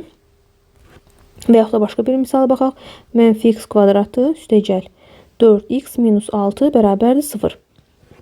Burada hər tərəfi mənfiyə vururam. Olur x kvadratı çıx 4x üstəgəl 6 bərabərdir 0. O zaman deyirik ki, bu tənliyin hər iki kökü müsbətdir. müsbətdir. Bir də tənliyin hər iki kökü mənfi ədəd ola bilər. Tənliyin hər iki kökü mənfi olarsa əgər, tutaq ki, x kvadratı üstəgəl bx üstəgəl c bərabər 0 tənliyidir. Bu zaman b böyükdür 0, c böyükdür 0 şəklində götürürəm. Məsələn, misal nümunəsi qeyd etsək, nümunə daha doğrusu. X kvadratı çıxılsın üstəgəl 7x üstəgəl 1 bərabərdir 0 və yaxud da mənfi x kvadratı çıxılsın 5x çıxılsın 6 bərabər 0. Hər tərəf mənfiyə vursam, burada alıram x kvadratı üstəgəl 5x üstəgəl 6 bərabərdir 0 şəklində. Tənliyin kökləri müxtəlif işarəli olduqda isə, tutaq ki, tənlik verib bizə x kvadratı plus minus bx minus c bərabərdir 0 şəklində olur. Burada c 0-dan böyükdür. Məsələn, x kvadratı çıxılsın 3x çıxılsın 5 bərabərdir 0 və yaxud da x kvadratı üstəgəl 4x minus 1 bərabərdir 0. Mənfi x kvadratı çıxılsın 3x üstəgəl 2 bərabər 0. Orada hər tərəf mənfiyə vururam. Alıram x kvadratı üstəgəl 3x minus 2 bərabərdir 0 şəklində. Rasional əmsallı kvadrat tənlikləri var. Rasional əmsallı kvadrat tənliyin kökləri kökaltı ifadələri əks işarəli olan qoşma ədədlərdir. Tutaq ki, rasional əmsallı x kvadratı plus mx plus 15 bərabərdir 0 tənliyinin köklərindən biri, tutaq ki, x1 bərabərdir. Kök altında 10 üstəgəl 5-dir. M-in qiymətini istəyir bizdən, M parametrinin qiymətini istəyir. 2 saniyə bura nümunə yazım. Aha. Deməli, M-i istəyir. Bu zaman nə edirik? X1-in qiymətini verib bizə. X1, X2 hasilini tapa bilirəm. X2-ni hardan tapıram? Şərtdə nə dedik? Rasional əmsallı kvadrat tənliyin kökləri qoşma ədədlərdir. Və yaxud da kökaltı ifadələri əks işarəli olan qoşma ədədlərdir. Yəni, X1-in qiymətini bizə verib 5 üstəgəlsin kökdə 10-dur. X2 nə olmalıdır deməli? Qoşma olduğuna görə 5 çıxılsın kökdə 10. Hasilinə baxıram. X1 vurulsun X2 bərabərdir. 5 üstəgəl kökdə 10 vurulsun 5 çıxılsın kökdə 10. Bizə nə verəcək? 5-in kvadratı çıxılsın kökdə 10-un kvadratı. Da olur 15. Deməli, hasilimiz 15-dir. Köklərin cəmi nədir? X1 üstəgəl X2 əks işarə ilə X-in əmsalı, yəni M-dir. Mənfi işarə ilə daha doğrusu. Orada müsbətdir, ona görə mənfi ilə qeyd edirəm. Buradan da çıxır ki, X1 nədir? 5 üstəgəl kökdə 10. X2 nədir? 5 çıxılsın kökdə 10. Burada kökdə 10-un işarəsi biri müsbət, biri mənfidir. İslah olur. 5 üstəgəl 5 də bizə verir 10 qiymətini. Deməli, M-in qiyməti neçə imiş? Mənfi 10 imiş. M-in qiyməti. Bu şəkildə həll edə bilərik. Davam edək. Bikvadrat tənliklər. Bikvadrat tənliklər ax üstü 2n üstəgəl bx üstü n üstəgəl c bərabərdir 0 şəklində verilən tənliklərə deyilir. Eyni yeni dəyişən daxil etməklə kvadrat tənlikləri gətirmək mümkündür. Belə bir kvadrat tənlikləri. Burada əvəzləmə edirik. X üstü 2n bərabərdir. Daha doğrusu 2n yox, x üstü n. Çünki kvadrat tənlik daxil. X üstü n bərabərdir t əvəzləməsi edirəm. Bu zaman alınır a t'nin kvadratı üstəgəlinsin b t üstəgəl c bərabərdir 0. Bu şəkildə alınır. Bu tənlik əmələ gəlir. Xüsusi hal var ki, n 2-yə bərabərdir. Əgər n bərabər 2 olarsa, bu zaman tənliyimiz ax üstü 4 üstəgəlinsin bx kvadratı üstəgəl c bərabərdir 0 şəklində olur. Bu da bir kvadrat tənlik adlanır. Baxaq misal nümunəsinə. Nümunələrə daha doğrusu 4x üstü 4 üstəgəlinsin və yaxud da çıxılsın 5x kvadratı üstəgəl 1 bərabərdir 0. Bir kvadrat tənlikdir. Həll edəndə x kvadratı bərabərdir t əvəzləməsi edirəm. Buradan alınır ki 4t'nin kvadratı çıxılsın 5t üstəgəl 1 bərabərdir 0. Burada diskriminantla həll edirəm. Diskriminant bərabərdir 25 çıxılsın 16, yəni 9. Artıq köklərini bir-bir tapa bilərik. T1 bərabərdir. Demək 5 üstəgəlinsin 9'dan nə çıxır? 3. Bölünsün 2 vur 4 8 bərabər olur 1'ə. T2 də bərabərdir 5 çıx 3 böl 8. O da olur 4'də 1. İndi T1 ilə T2 qiymət tapdım axı. Əvəzləmə edirik. Bu tapdığımız qiymətləri T1 və T2 gətirib burada yerinə qoyuram. Harda əvəz etmişdiksə orada. Burada alınır x kvadratı bərabərdir 1. Buradan alınır ki x1, 2 bərabərdir plus minus 1 şəklində. Bir dəfə müsbəti, bir dəfə mənfisini götürürük. Və yaxud da belə yazım. x1 bərabərdir 1, x2 bərabərdir mənfi 1. Digər tərəfdən isə x kvadratı bərabərdir 4'də 1, x3 bərabərdir 2'də 1 və x4 bərabərdir mənfi 2'də 1 şəklində 4 dənə kökünü almış oluruq. Digərlərini də eyni şəkildə baxıb yazmaq olar. Çox həddi şəklindəki tənliklərdə Viet teoremindən danışaq. Tənlik verilib. Tutaq ki a n üstü xn, daha doğrusu etmişəm burada. A n üstü xn üstəgəlinsin a n minus 1 vurulsun x üstü n minus 1 üstəgəl nöqtələr üstəgəl a1 üstəgəlsin a0 bərabərdir 0 şəklində olan tənliklərdə çox həddi şəkildə verilən tənliklər. Viet teoremi necə tətbiq edilir? Burada kökləri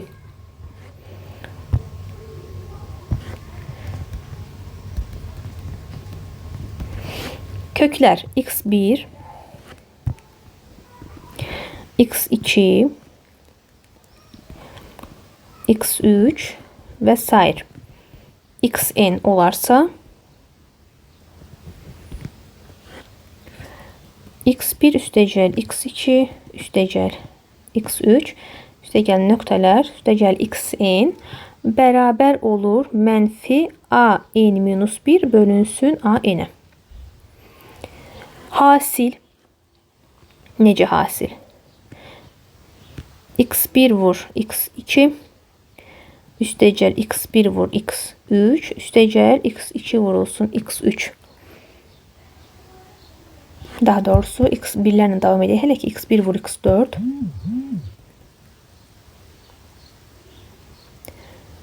x4 üstəgəlinsin nöqtələr üstəgəlinsin x n minus 1 vurulsun xn bərabər olur a n minus 2 bölünsün a n-ə.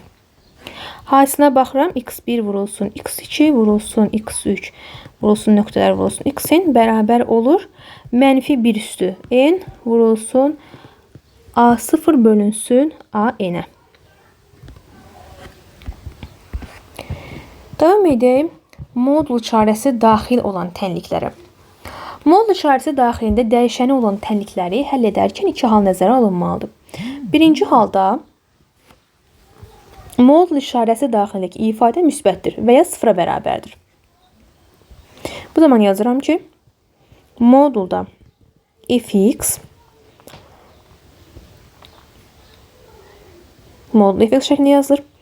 Həllinə baxıram, tutaq ki böyük bərabər 0 şəklində verilib. Bu zaman modulda fx bərabər olur elə fx-in özünə. Yəni modul fx tənliyi həll edirəm. Əgər fx 0-dan böyük bərabərsə, bu zaman modul fx-in elə fx-in özü çıxır müsbət şəkildə. Misal nümunəsinə baxaq. Tutaq ki modulda 3x minus 6 necə çıxacaq? 3x minus 6 şəklində verilib. Bu zaman deyirəm ki 3x minus 6 0-dan böyük bərabərdir. 3x böyük bərabərdir 6-dan, x da böyük bərabərdir 2-dən. Həlli nə olacaq? X daxildir 2 müsbət sonsuzluq. 2 də bu aralıqda var. İkinci hal modul işarəsi daxilindəki ifadə mənfidir və ya sıfıra bərabərdir. Yəni modulda fx kiçikdir 0 olarsa, bu zaman deyirəm ki modulda fx bərabərdir mənfi fx-a. Bu zaman mənfi fx böyük bərabər olur 0. Yazıb həll edirik. Nümunə üçün baxaq. Modulda 5x minus 1 bərabərdir 1 çıx 5x. Yəni burada qarşıda mənfi olub ki, onların işarəsi yerləri dəyişib daha doğrusu. Bu zaman deyirəm ki 1 çıxılsın 5x böyük bərabərdir 0-dan. Mənfi 5x böyük bərabərdir mənfi 1. X kiçik bərabərdir 1 bölü 5, o da edir 0,2. Yəni x daxildir 0,2-dən kiçiklər. Yəni mənfi sonsuzluq 0,2 və 0,2-ni qəbul edir. Digər hallara baxaq. Digər hallarda deyək ki, modulda fx bərabər 0 olan halda. Bu zaman fx bərabərdir 0 tənliyi həll olunur. Misala baxaq. Modulda x minus 3 bərabərdir 0-dır. X minus 3 bərabərdir 0. X bərabərdir 3 şəklində həll olunur. Və ya modulda fx bərabərdir c. C böyükdür 0. Olarsa c sabitdir burada. Hər hansı bir ədəddir. Bu halda fx bərabərdir c və fx bərabərdir mənfi c tənlikləri həll olunur. Misal nümunəsinə baxaq. Modulda 2x minus 1 deyək ki, üstə gəl 6 bərabərdir 9. Bu zaman nə alınır? Modulda 2x minus 1 bərabərdir 3. Yazırıq 2x minus 1 bərabərdir 3. Və 2x minus 1 bərabərdir mənfi 3. Bu olur 2x bərabərdir mənfi 2, x bərabərdir mənfi 1, 2x bərabərdir 4, x bərabərdir 2 şəklində həll edib köklərini tapırıq. Yəni 2 dənə kök olmuş oldu. Üçüncü hal, məsələn, baxıram, modulda fx bərabərdir c. Burada c 0-dan kiçik olarsa, deyirik tənliyin həlli yoxdur. Tənliyin həlli yoxdur. X bərabərdir boş çoxluq. Götürürük burada. X bərabərdir boş çoxluq. Nümunəyə baxaq. Deyək ki, modulda x üstəgəl 5 üstəgəl 2 bərabər 0. Nə olur? Modulda x üstəgəl 5 bərabərdir mənfi 2. Burada artıq birbaşa yazırıq ki, x bərabərdir boş çoxluq. Çünki modulda mənfi qiymət çıxmaz, amma burada modulun qiyməti mənfi 2-yə bərabər olur. Həmçinin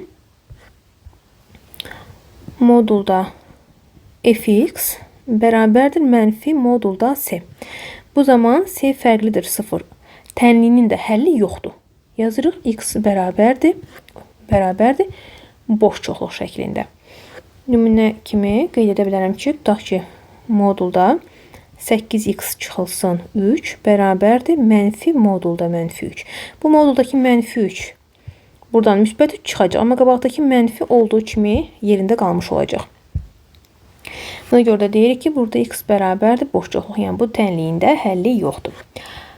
Dördüncü qayda olaraq, tutaq ki, modulda fx bərabərdir jx verilərsə əgər, bu halda yazırıq fx bərabərdir jx və fx bərabərdir mənfi jx tənlikləri həll olunur. Məsələn, modulda 2x çıx 3 bərabər x minus 1. Bu zaman birinci həll eləyirəm. X çıxılsın 3 bərabər x çıxılsın 1. Bir dəfə də 2x çıx 3 bərabərdir mənfi x çıxılsın 1. Bunu həll eləsəm əgər olur x 2x çıx x, yəni x bərabərdir mənfi 1 üstəgəl 2. Bu da olur mənfi 1 üstəgəl 3, o da eləyir 2. Yəni x bərabər 2. Bu olsun x-in birinci qiyməti. Digər tənlikdə isə olur 2x çıxılsın 3 bərabərdir mənfi x üstəgəl 1, yəni 1 çıx x şəklində. Burada x-i keçirəcəm o tərəfə, 2x üstəgəl x 3x bərabərdir. 3-ü keçirəcəm birin yanına olacaq 4. Buradan da x-in ikinci qiymətini alacağıq. 4 bölünsün, yəni 1 tam 3-də 1 şəklində. 2 dənə qiymətini almış oluruq.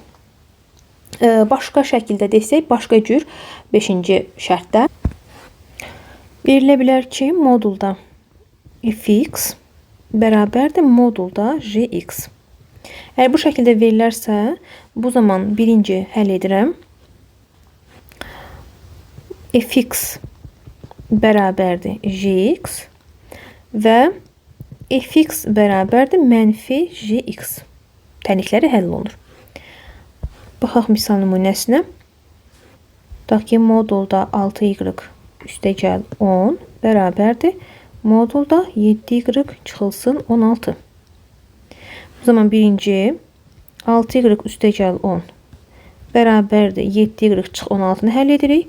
Bir dəfə də 6y üstəgəl 10 bərabərdir 16 çıxılsın 7y həll edirik. Birbaşa yazdım burada. Birinci tənliyi həll eləsəm əgər 6y 7y-in yanına keçirərəm, 16-nı da onun yanına. 7y-dan 6y çıxanda qalır y. 16-nın da üstünə 10 gəlsəm eləyəcək 26. Bu y-in birinci qiymətidir. Y2-də mənfi 7y keçirdərək sol tərəfə olacaq 6 üstə 7, 13y.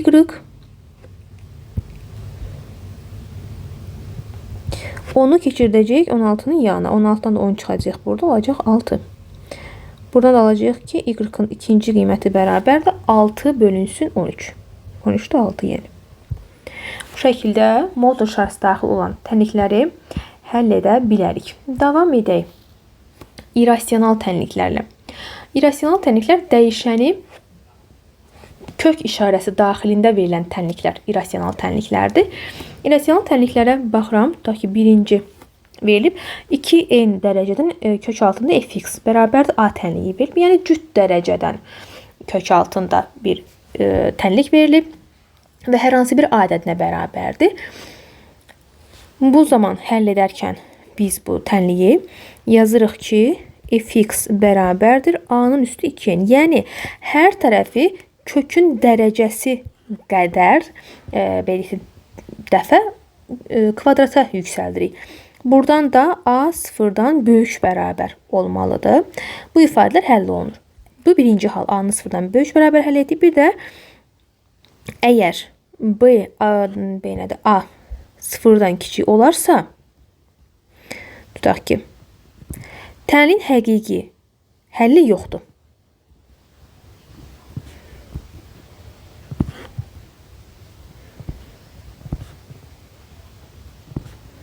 Həqiqi həlli yoxdur.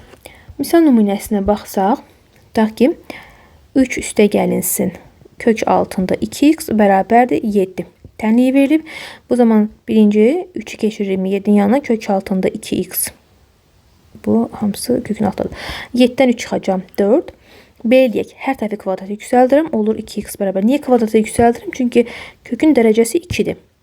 4'ün kvadratı, yəni 2x bərabər 16, x da bərabərdir 8.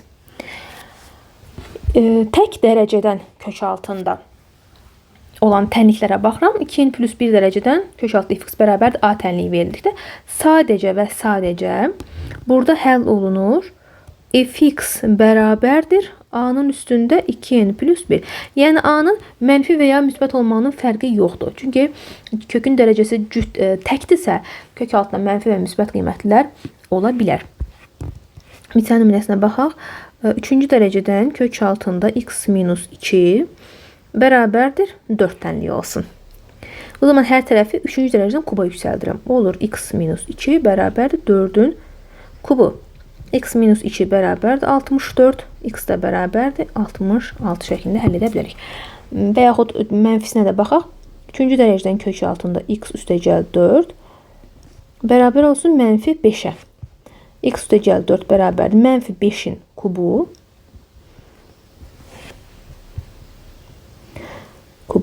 X üstəgəl 4 bərabərdir mənfi 125. X də bərabərdir mənfi 129 köklərini almış olduq. Üçüncü şərtə baxıram. Kök altında fx bərabərdir jx. Yəni burada kökün dərəcəsi 2'dir. Yazılmasa da kökün dərəcəsi heç nə yazılmıyorsa deməli o 2'yə bərabərdir. Əgər bu şəkildə verilərsə ilk öncə fx bərabərdir j kvadrat x-i həll edirik. Daha sonra fx kökün altında olduğuna görə böyük bərabər 0-ı həll edirəm və jx böyük bərabərdir 0. Niyə görə jx-ə 0-dan böyük bərabər götürürəm? Çünki kökdən çıxıb jx. Kökdən hər zaman nə cür qiymət çıxa bilər? 0 və yaxud da müsbət qiymətlər çıxa bilər, mənfi ola bilməz. Bu zaman bunları həll edirik, tapılan kökləri tənliklər yerinə qoyub yoxlamaq lazımdır. Birdən kənar köklər ola bilər. Ona görə mütləq şəkildə daha sonra yoxlamaq lazımdır. Misala baxaq, misal nümunəsinə. X çıxılsın 1 bərabər kök altında x üstəgəl 5 tənliyini həll edək. Həll edərkən mən nə etmək lazım? Birinci hər tərəfi kvadrata yüksəldirəm. Olur x çıxılsın 1-in kvadratı bərabər x üstəgəl 5 kök getdi. Buradan alıram x çıxılsın 1 böyük bərabərdir 0. X üstəgəl 5 böyük bərabər 0. Bu tənliklər həll olunmalıdır. Birinci tənliyi bu tənliyi həll etsəm, 2 dənə kök alıram. Birbaşa yazacağım. x1 bərabər olur 4, x2 bərabər olur -1. Bu tənliyi həll eləsəm, həlli olur. X daxildir 1 müsbət sonsuzluq. Bu tənliyi həll etsəm, x daxildir -5 müsbət sonsuzluq olmuş olur cavablar. Tapdıq 3 dənə və bunları ədəd oxunda qeyd edirəm.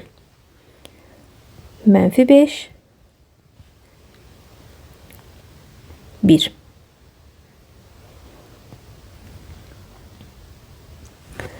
İndi 1-dən müsbət sonsuzluğa qeyd olunmuşdu. Bu şəkildə çəkirəm.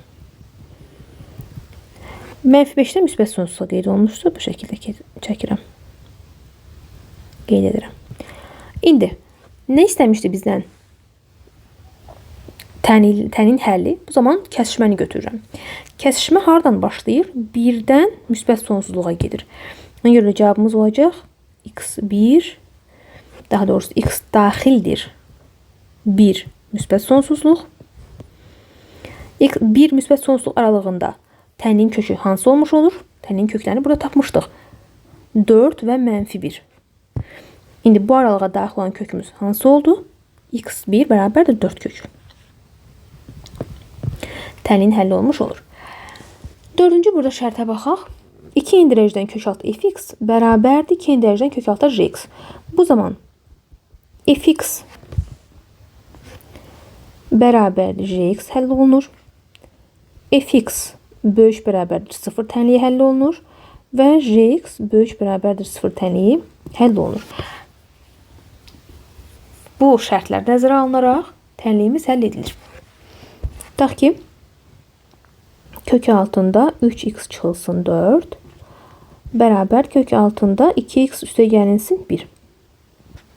Tənlikləri verir. Birinci, 3x çıxılsın 4 bərabər 2x üstə gəl 1 həll olunur. 3x çıxılsın 4 böyük bərabər 0 həll olunur. 2x üstə gəl 1 böyük bərabər 0 həll olunur. Birinci tənliyin köklərini alıram. X bərabər olur 5. İkinci tənliyin kökü olur. X böyük bərabərdir 1/3'də 1. Üçüncü tənliyin kökü olur. X böyük bərabərdir -2'də 1. Kəsişmə harda olur? Əgər doxuna əlavə etsək, birbaşa yazacağım mən. X daxildir. Kəsişmə olur 1/3'də 1 müsbət sonsuzluq aralığı. Bu aralıqda tənliyin kökü nədir? X bərabərdir 5'dir. Yəni 5 bu aralıqda var. Cavabımız da olur. X bərabərdir 5. Digər 5-ci şərtə baxaq. Fx vurulsun kök altı jx bərabər 0. Əgər bu şəkildə bir tənlik verilibsə, bu zaman fx bərabər 0 həll olunur və jx böyük bərabərdir 0. Tənlikləri həll olunur. Şərtlər nəzərə alırıq. Bu verilən şərtləri tənliyə həll edirik. Tutaq ki, x çıxılsın 7, vurulsun kök altında 9 çıx x kvadratı bərabər 0 tənliyi verilib. Birinci x çıx 7 bərabər 0 həll edirəm və 9 çıx x kvadratı böyük bərabər 0. Bunlar həll olunur. Birincidən tənliyin kökü x1 bərabər olur 7, digərindən isə x1 bərabər olur -3 və x2 daha doğrusu -3, x3 də bərabər olur müsbət 3 şəklində 2 dənə kökü olur. Bunları gətirib atırıq intervala. -3, 3. Köklerini tapıram ilk önce.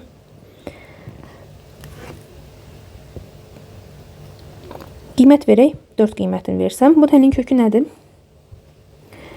Bu tənliyin kökü 3x. 3 üstəgəl x-dır. Böyük bərabər 0. Burada atacağıq qiymətləri yerə. 4 vermişəm. 3-4 mənfi. Bu hissə olur mənfi. Ta ki 4 qiyməti vermişəmsə. 9x kvadratı idi. Burada qiymət mənfi götürdüm. Müsbət şəklində qeyd edirik. Bizim hansı aralıq istəyir? Böyük bərabərdir. Böyük bərabərdə olur. Bircə saniyə.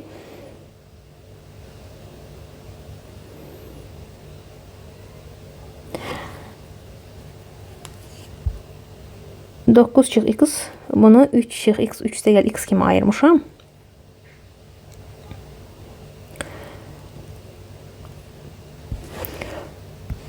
Qiyməti burada vermişdim.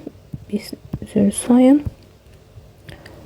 Demək 4'ün mən qiyməti burada vermişəm. 4 deyib mənfi 3 arasına baxıram. Burada qiymət verdim, mənfi oldu. Mənfi, müsbət, mənfi. Demək bizdən böyük aralıq istəyir. Böyük də müsbət hissəsini götürürük. Yəni burada olur cavabımız -3, 3 aralığı. Doğrudurmu? -3, 3 aralığı oldu. Və -3, 3 aralığına 7 daxil demək. Çünki burada 7 qiymətini də almışıq. Bu 7 qiymət orada daxil olmadığına görə 7 kənar kökdür. 7'nin yanına burada yazıram kənar kök. Cavabımız isə -3, 3'dür. Burada qeyd eləməyək, bu aralıqdır. Cavabımız -3 və 3 qiymətlərdir. 6-cı şərtə baxaq. 6-cı şərtdə 2n dərəcədən kök altı f(x) üstəgəl 2n dərəcədən kök altı x bərabər 0'dır. Və yaxud da bunu digər tərəfə keçirdib, qarşısına mənfi atıb, bu şəkildə tənlik şəklində qeyd edə bilərik. Belə verilə bilər tənliklər. Bu zaman f(x) bərabərdir 0 və x bərabərdir 0. Şərtləri nəzərə alaraq həll olunur tənlik. Misal üçün, kök altında 3x çıx 6 bərabərdir. Mənfi kök altında mənfi x üstəgəlin isə 2. Belə bir ifadə verilsin. Və yaxud da üstəgəl yazıb bərabər edə bilir 0'a. Bu şəkildə bir ifadə verilib, hər birini 0'a bərabər həll edirəm. 3x çıx 6 bərabər 0, 3x bərabərdir 6, x bərabər 2. Digər tərəfdə mənfi x üstəgəl 2 bərabərdir 0, x bərabər 2. Cavab hər ikisi 2 olduğuna görə cavabı götürürük. 2, bir dənəsini sadəcə. Davam edeyim. 2 dərəcədən kök altı f(x) üstəgəl 2 dərəcədən kök altı x bərabərdir a tənliyi verilib. Bu zaman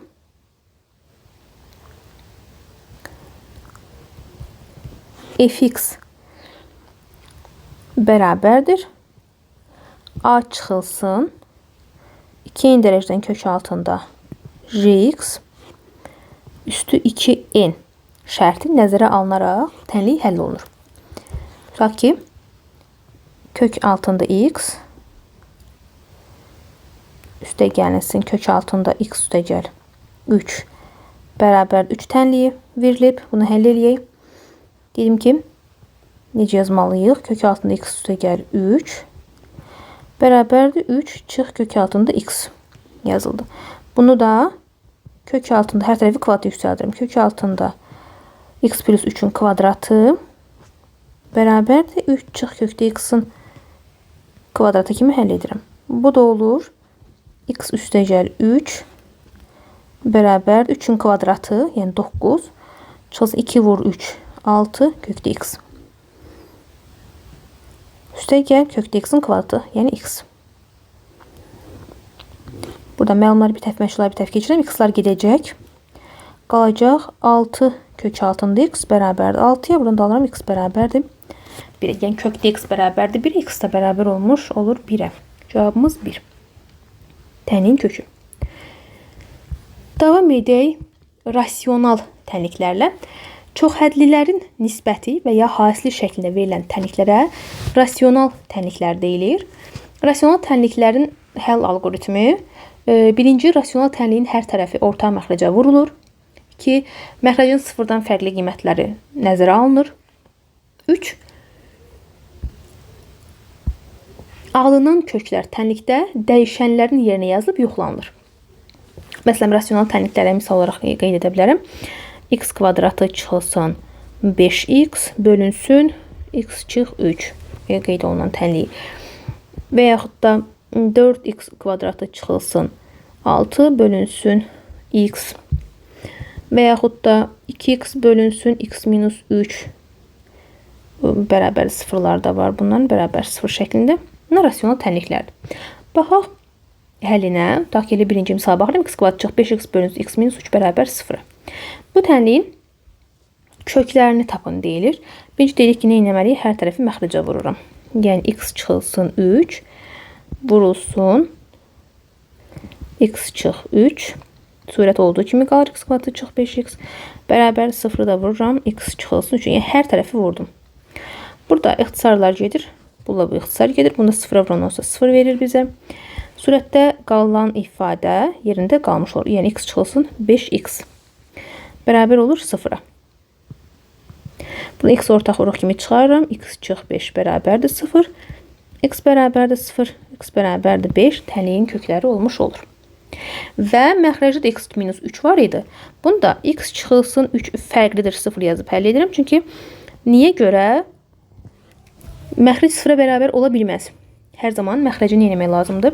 Sıfırdan fərqli götürmək lazımdır. Çünki məxrəc 0 olsa bu kəsrin mənası olmaz. Cavabımız olur 0 və 5. Digər tənliyə baxıram. X bərabər x da 4 çıx 9-dur. X üstə gəl 2 tənliyi verilib. Bunu həll edəndə hər tərəfi 9x-a vururam. Çünki məxrəcdə nə var? X və 9 var. Hər tərəfi 9x-a vuraq. Bu olacaq 9x vurulsun x bərabərdir. 9x vurulsun x da 4 vurulsun. Çıxılsın daha doğrusu. 9x vurulsun 9'da x. Üstə gəl 2. 2'ni də vururam 9x-a.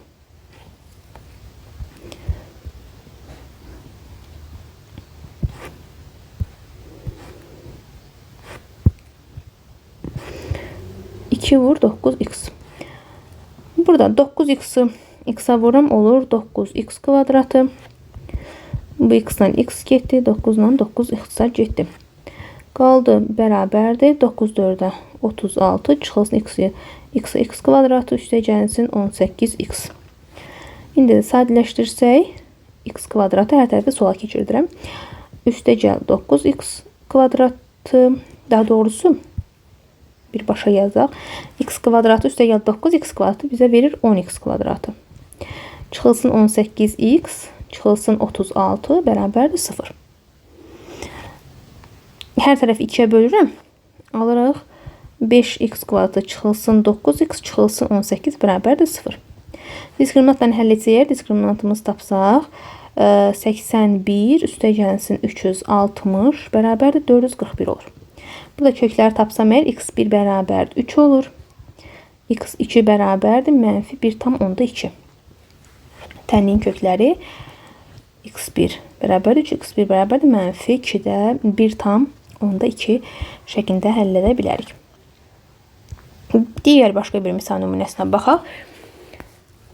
X çıxılsın 7-də x üstə gəl 2, çıxılsın 7 çıx x-da 3x çıx 30 bərabərdir mənfi 2. Burada x çıx 7 fərqlidir 0 şərt nəzərə alınmalıdır. Çünki məxrəcidə x minus 7 var. Və hər tərəfi x çıx 7-yə vuraq. Hər tərəfi x çıx 7-yə vursam olur x çıx 7 vurulsun. X çıx 7-də x üstə gəl 2 çıxılsın. Digər tərəfdə vuram təbii ki. X çıx 7 vurulsun. 7 çıx x-da 3x çıx 30 bərabərdir mənfi 2 vurulsun. X çıxılsın 7. Burada bu ifadə ilə bu ifadə ixtisar gedir. Bununla da bu ixtisar gedir. Sadəcə olaraq burada x çıx 7-dir. Burada 7 çıx x-dir. Bura yerlərini dəyişmək üçün buradakı məxrəcdəki ifadəni qarşı bir mənfi atır. Amma mənfi də gəlir çıxır surətə. Yəni surətə təsir edir, belə deyək. Ona görə burada alınır x üstəgəlinsin 2 üstəgəlinsin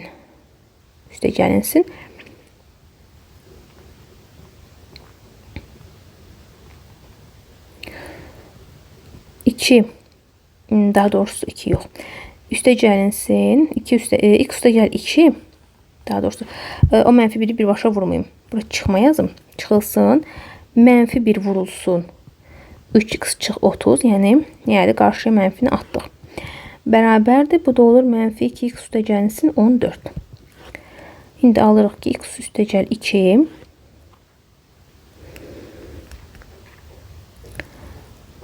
mənfi 1'i surətə vursam yerlər dəyişəcək.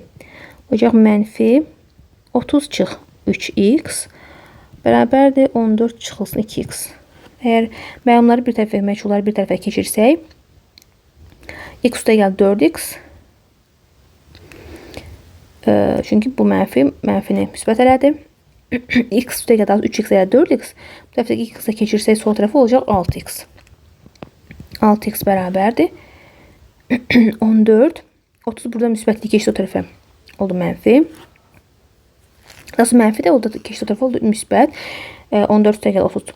42, 44. Burada 2 ilə keçirəm o tərəfə çıxma olur. 44'dən də 2 çıxanda 42. X də bərabər olur burada 7-yə. Tənliyin bir kökü x bərabərdir 7-dir. Digərində surətdə nə var idi? Məxrəci daha doğrusu x çıx 7. Bu da fərqlidir 0 götürürəm, olur x fərqlidir 7.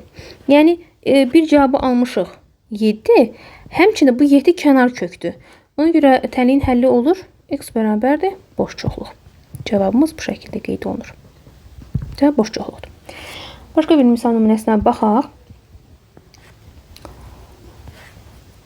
Yenə bərabərdir 0 şəklində qeyd olunub.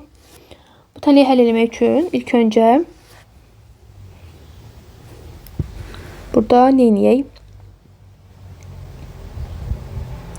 Məxrəcə baxıram. X çıx 1, x üstəgəl 3 var. Bu x çıx 1 var, x üstəgəl 3 var və digər tərəfdə isə x kvadrat üstəgəl 2x çıxılsın 3 var. Bu x kvadrat üstəgəl 2x çıx 3'ü uruqlara ayırsaq, baxıram ki hasil mənfi 3'dür. Cəm də mənfi 2'dir. Nə olacaq? Müsbət 1 ilə mənfi 3. Ona görə bunu belə yaza bilərəm. Yazaraq ki x plus 1 bölünsün x minus 1 çıxılsın x plus 2 bölünsün x plus 3 üstəgəlsin 4 bölünsün x minus 1 x plus 3 bərabər 0. Yəni verilən kvadrat tənliyi uruqlara ayırdım. Bu zaman məxrəcdə olan ifadə nədir? X çıx 1 vurulsun x üstəgəl 3. Yəni orta məxrəcə gəlsin, olmasa bunlar bir-birinə vurulacaq. Və bu ifadə 0-dan fərqli olmalıdır məxrəcdə olduğuna görə. Ona görə x1 fərqlidir 1-dən, x2 fərqlidir mənfi 3-dən. Bunlar kənar kökdür artıq, bunu bildik. İndi hər tərəfi x çıx 1 vur, x üstəgəl 3'ə vuraq. Bu zaman alınacaq.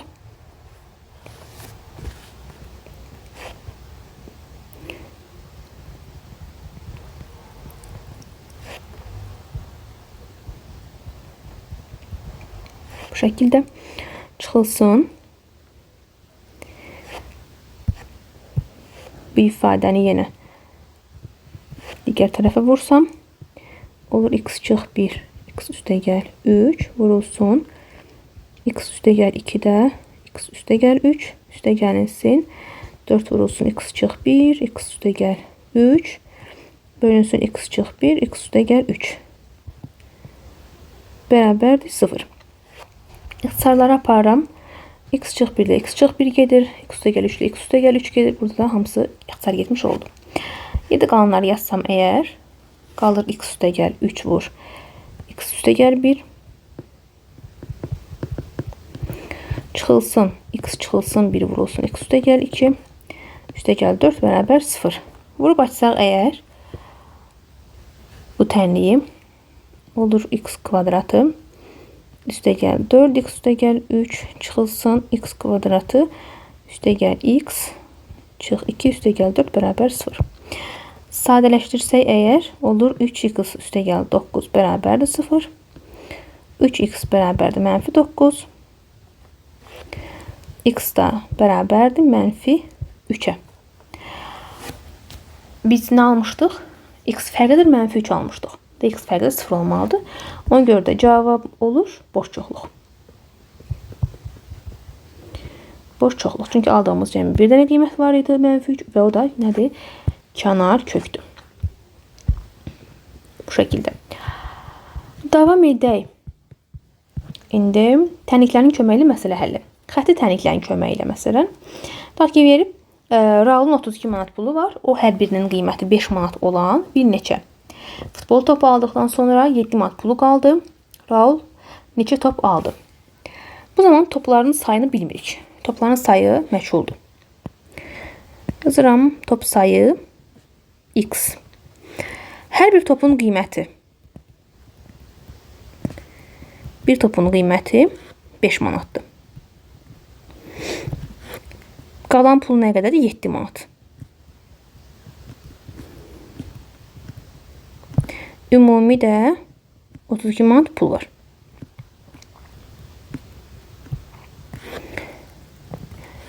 Demək, bir dənə top almaq üçün topun sayı x-dır.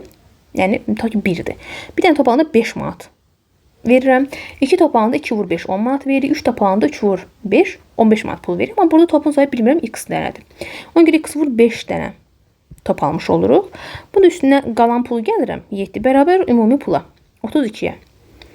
Yəni 5x bərabər olur. 32-dən 7 çıxırıq. 25. X də bərabər 5.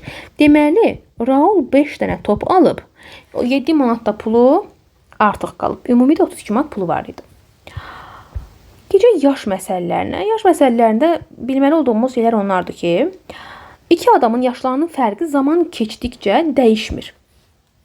Hər zaman eyni qalır. Yaşlar fərqi. Daha sonra bir adamın yaşı əgər x-dırsa, eyni ildən sonra onun yaşı olur x üstəgəl n, n il əvvəl isə olur x çıxılsın n şəklində. Əgər adamların sayı birdən çoxdursa, 2, 3 və s. m sayıdadırsa, tutaq m sayda adam varsa, n il sonra yaşlar cəmi olur x üstəgəlsin m vur n, n il əvvəl isə yaşların cəmi olur x çıxılsın m vur n şəklində. Tutaq ki, 2 nəfər adam var, A şəxsi, B şəxsi. Tutaq ki, A şəxsinin yaşı x-dır, B şəxsinin yaşı y-dır. Tutaq ki, deyir A şəxsi K il əvvəl doğulsaydı, yaşı x üstəgəl k olacaqdır. Tutaq ki, B şəxsi n il sonra doğulsaydı, yaşı y minus n şəklində olacaq. Yəni, indiki yaşından həmin ili çıxırıq. Və yaxud da A şəxsində əgər k il əvvəl deyirsə, indiki yaşın üstünə həmin k ili, verilən ili gəlirik. Baxaq misal məsələyə. Ana qızından 3 dəfə böyükdür. 10 ildən sonra o qızından 2 dəfə böyük olacaq. Ananın indi neçə yaşı var? Qızın yaşını bilmirəm. Qıza yazıram x. Ana qızından 3 dəfə böyükdür. Ana yazıram 3x. 3 dəfə böyük bir yazıram. İndi ki, ana qızın 3 dəfə böyükdür. 10 il sonra bu 10 il həm anaya, həm də qıza təsir edir. Yəni o üstəgəl 10. Üstəgəl 10-ya biri böyük qalıb, digəri kiçik qalmır da. Ana qızından 2 dəfə böyük olacaq. Ananın yaşı neçədir? 3x üstəgəl 10 oldu. Əgər mən qızının yaşını 2-yə vursam, onların yaşları bərabər olmuş olacaq. Qızının yaşı x plus 10-dur. 10 ildən sonraki yaşı danışırıq. Bu da olur 3x üstəgəl 10 bərabərdir 2x üstəgəl 20. X də bərabərdir 40. Ana neçə yaşı olmuş olacaq? Ananın, daha doğrusu indi 40 yaşı var. 40 yox, necə saniyə 40 nədir? 3x-dan 2x-dan x, 20-dən də 10 çıxıram 10. X 10 alıram, 10 qızın indiki yaşıdır. Hal-hazırda qızın 10 yaşı var. Bizim ananın indi neçə yaşı vardır? Ana 3x idi. 3x də olacaq. 3 vur 10. Ananın hal-hazırda 30 yaşı var. Bu şəkildə tapa bilərik. Keçək hərəkət, sürət və zaman məsələlərinə. S bərabərdir. V vur T düsturuyla hesablayırıq bildiyimiz kimi. Burada S gedilən yoldur, məsafədir, yəni və yaxud da h hündürlük kimi də qeyd oluna bilər. V sürətdir, t zamandır, a və yaxud da r də təcildir. Baxaq hərəkətə. Cisimlərin hərəkətinə. Tutaq ki, iki cisim qarşı-qarşıya və yaxud da bir nöqtədən əks istiqamətə hərəkət edilir. Bu zaman S bərabər olur V1 üstəgəl V2 vurulsun T. Düsturu ilə gedilən yolun düsturun, yəni uzunluğunu tapa bilərik. İkinci şəklə baxıram. Cisimlər müxtəlif nöqtələrdə eyni istiqamətdə hərəkət edirlər. Hər ikisi eyni istiqamətə gedir, müxtəlif yerlərdən gedirlər. Bu zaman tutaq ki, AC məsafəsini istəyirsə əgər, AC məsafəsini yazırıq, V1 vurulsun T. Elə hesablanır. Əgər BC məsafəsi istənilirsə, V2 vur T düsturundan hesablanır. Yox, əgər ümumi buradakı S-i istəyirsə, yəni AB məsafəsini, AB məsafəsi istənilirsə, bu zaman V1 çıxılsın. Çıxmanı yazmadım. V1 çıxılsın. V2 vurulsun T. Düsturu ilə gedilən yolu hesablaya bilərik. Digər şəklə baxaq. Bərabər zaman müddətlərində müxtəlif sürətlə hərəkətin orta sürəti. Bərabər zaman müddətləri, hər ikisi T müddətdə gedib. Bu zaman nə hesablanır? V orta. Orta sürət. Bərabərdir. V1 üstəgəl V2. 2 dənə cisim olduğuna görə 2-yə bölürük. 3 dənə olsa 3-ə böləcəkdik və s. Digər şəklə baxsaq, tutaq ki, yol 2 dənə bərabər hissəyə bölünüb. Hər ikisi bərabərdir bunlar. Tutaq ki, deyir, yolun birinci yarısı V1 və ikinci yarısı V2 sürəti ilə gedilərsə və yaxud yol V1 sürəti ilə gedib V2 ilə qaydarsa, ikinci şəkildəki kimi, orta sürətin düsturu necə olur? Orta sürət V orta bərabərdir. 2 V1 vur V2 bölünsün V1 üstəgəl V2 düsturu ilə hesablanır. Misal nümunəsinə baxaq. Qatar sürətini 5 km/saat artırmaqla 450 km yolda vaxta 1 saat qənaət etmişdir. Qatarın ilk sürətini tapın. Bu zaman ilk öncə qeyd edək. S bərabərdir 450 km-dir. V bərabərdir 5 km/saat. T də bərabərdir 1.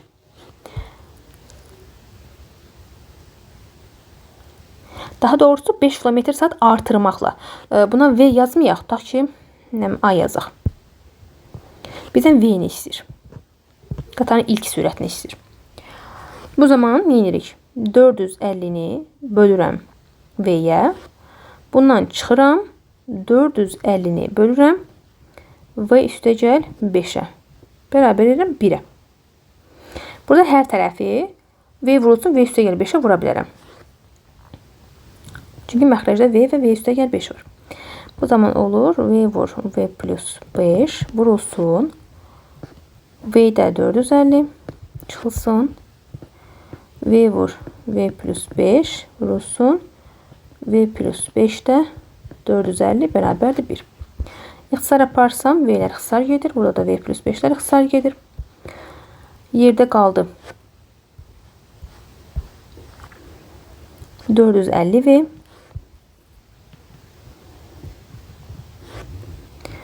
Üstə gəlinsin 2250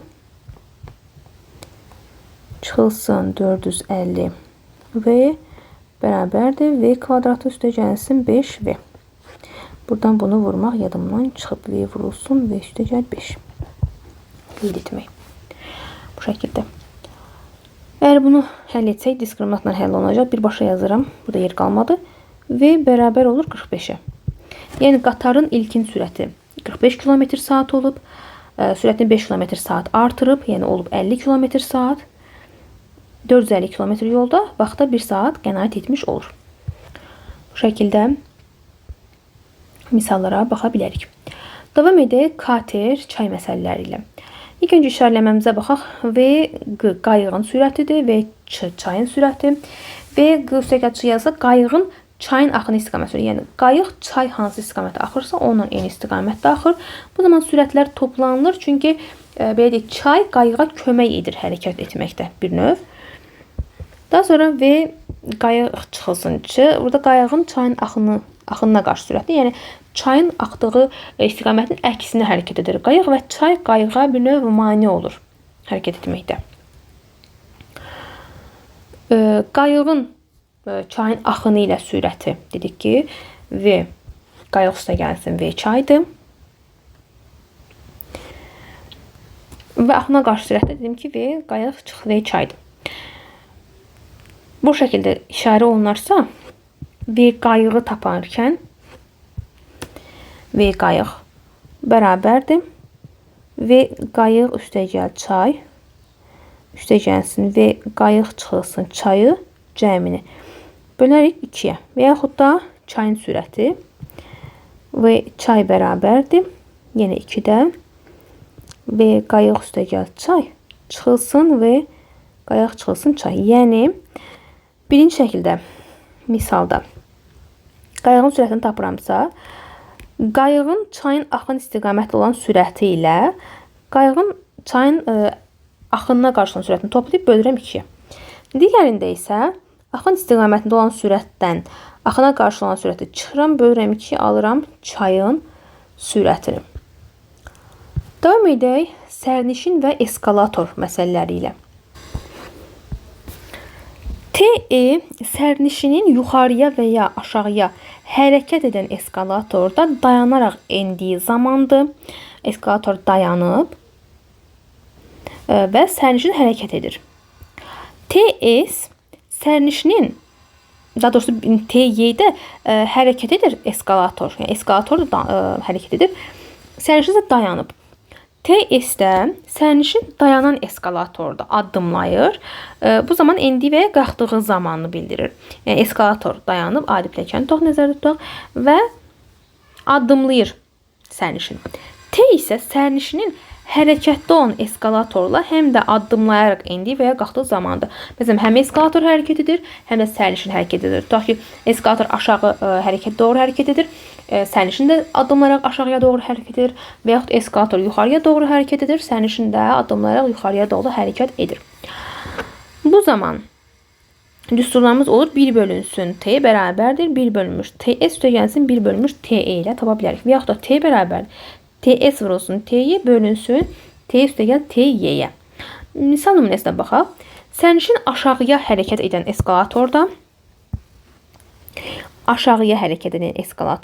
deyir.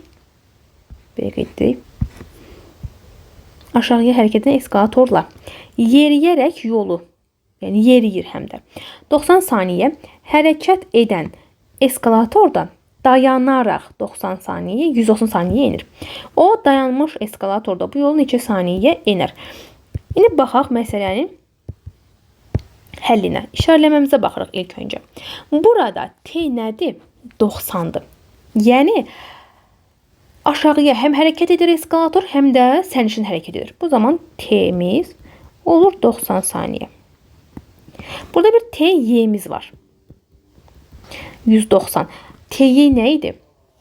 Hərəkət edən eskalatorda dayanan sərnişin. Yəni sadəcə eskalator hərəkət edir. Bizdən istəyir TS'i.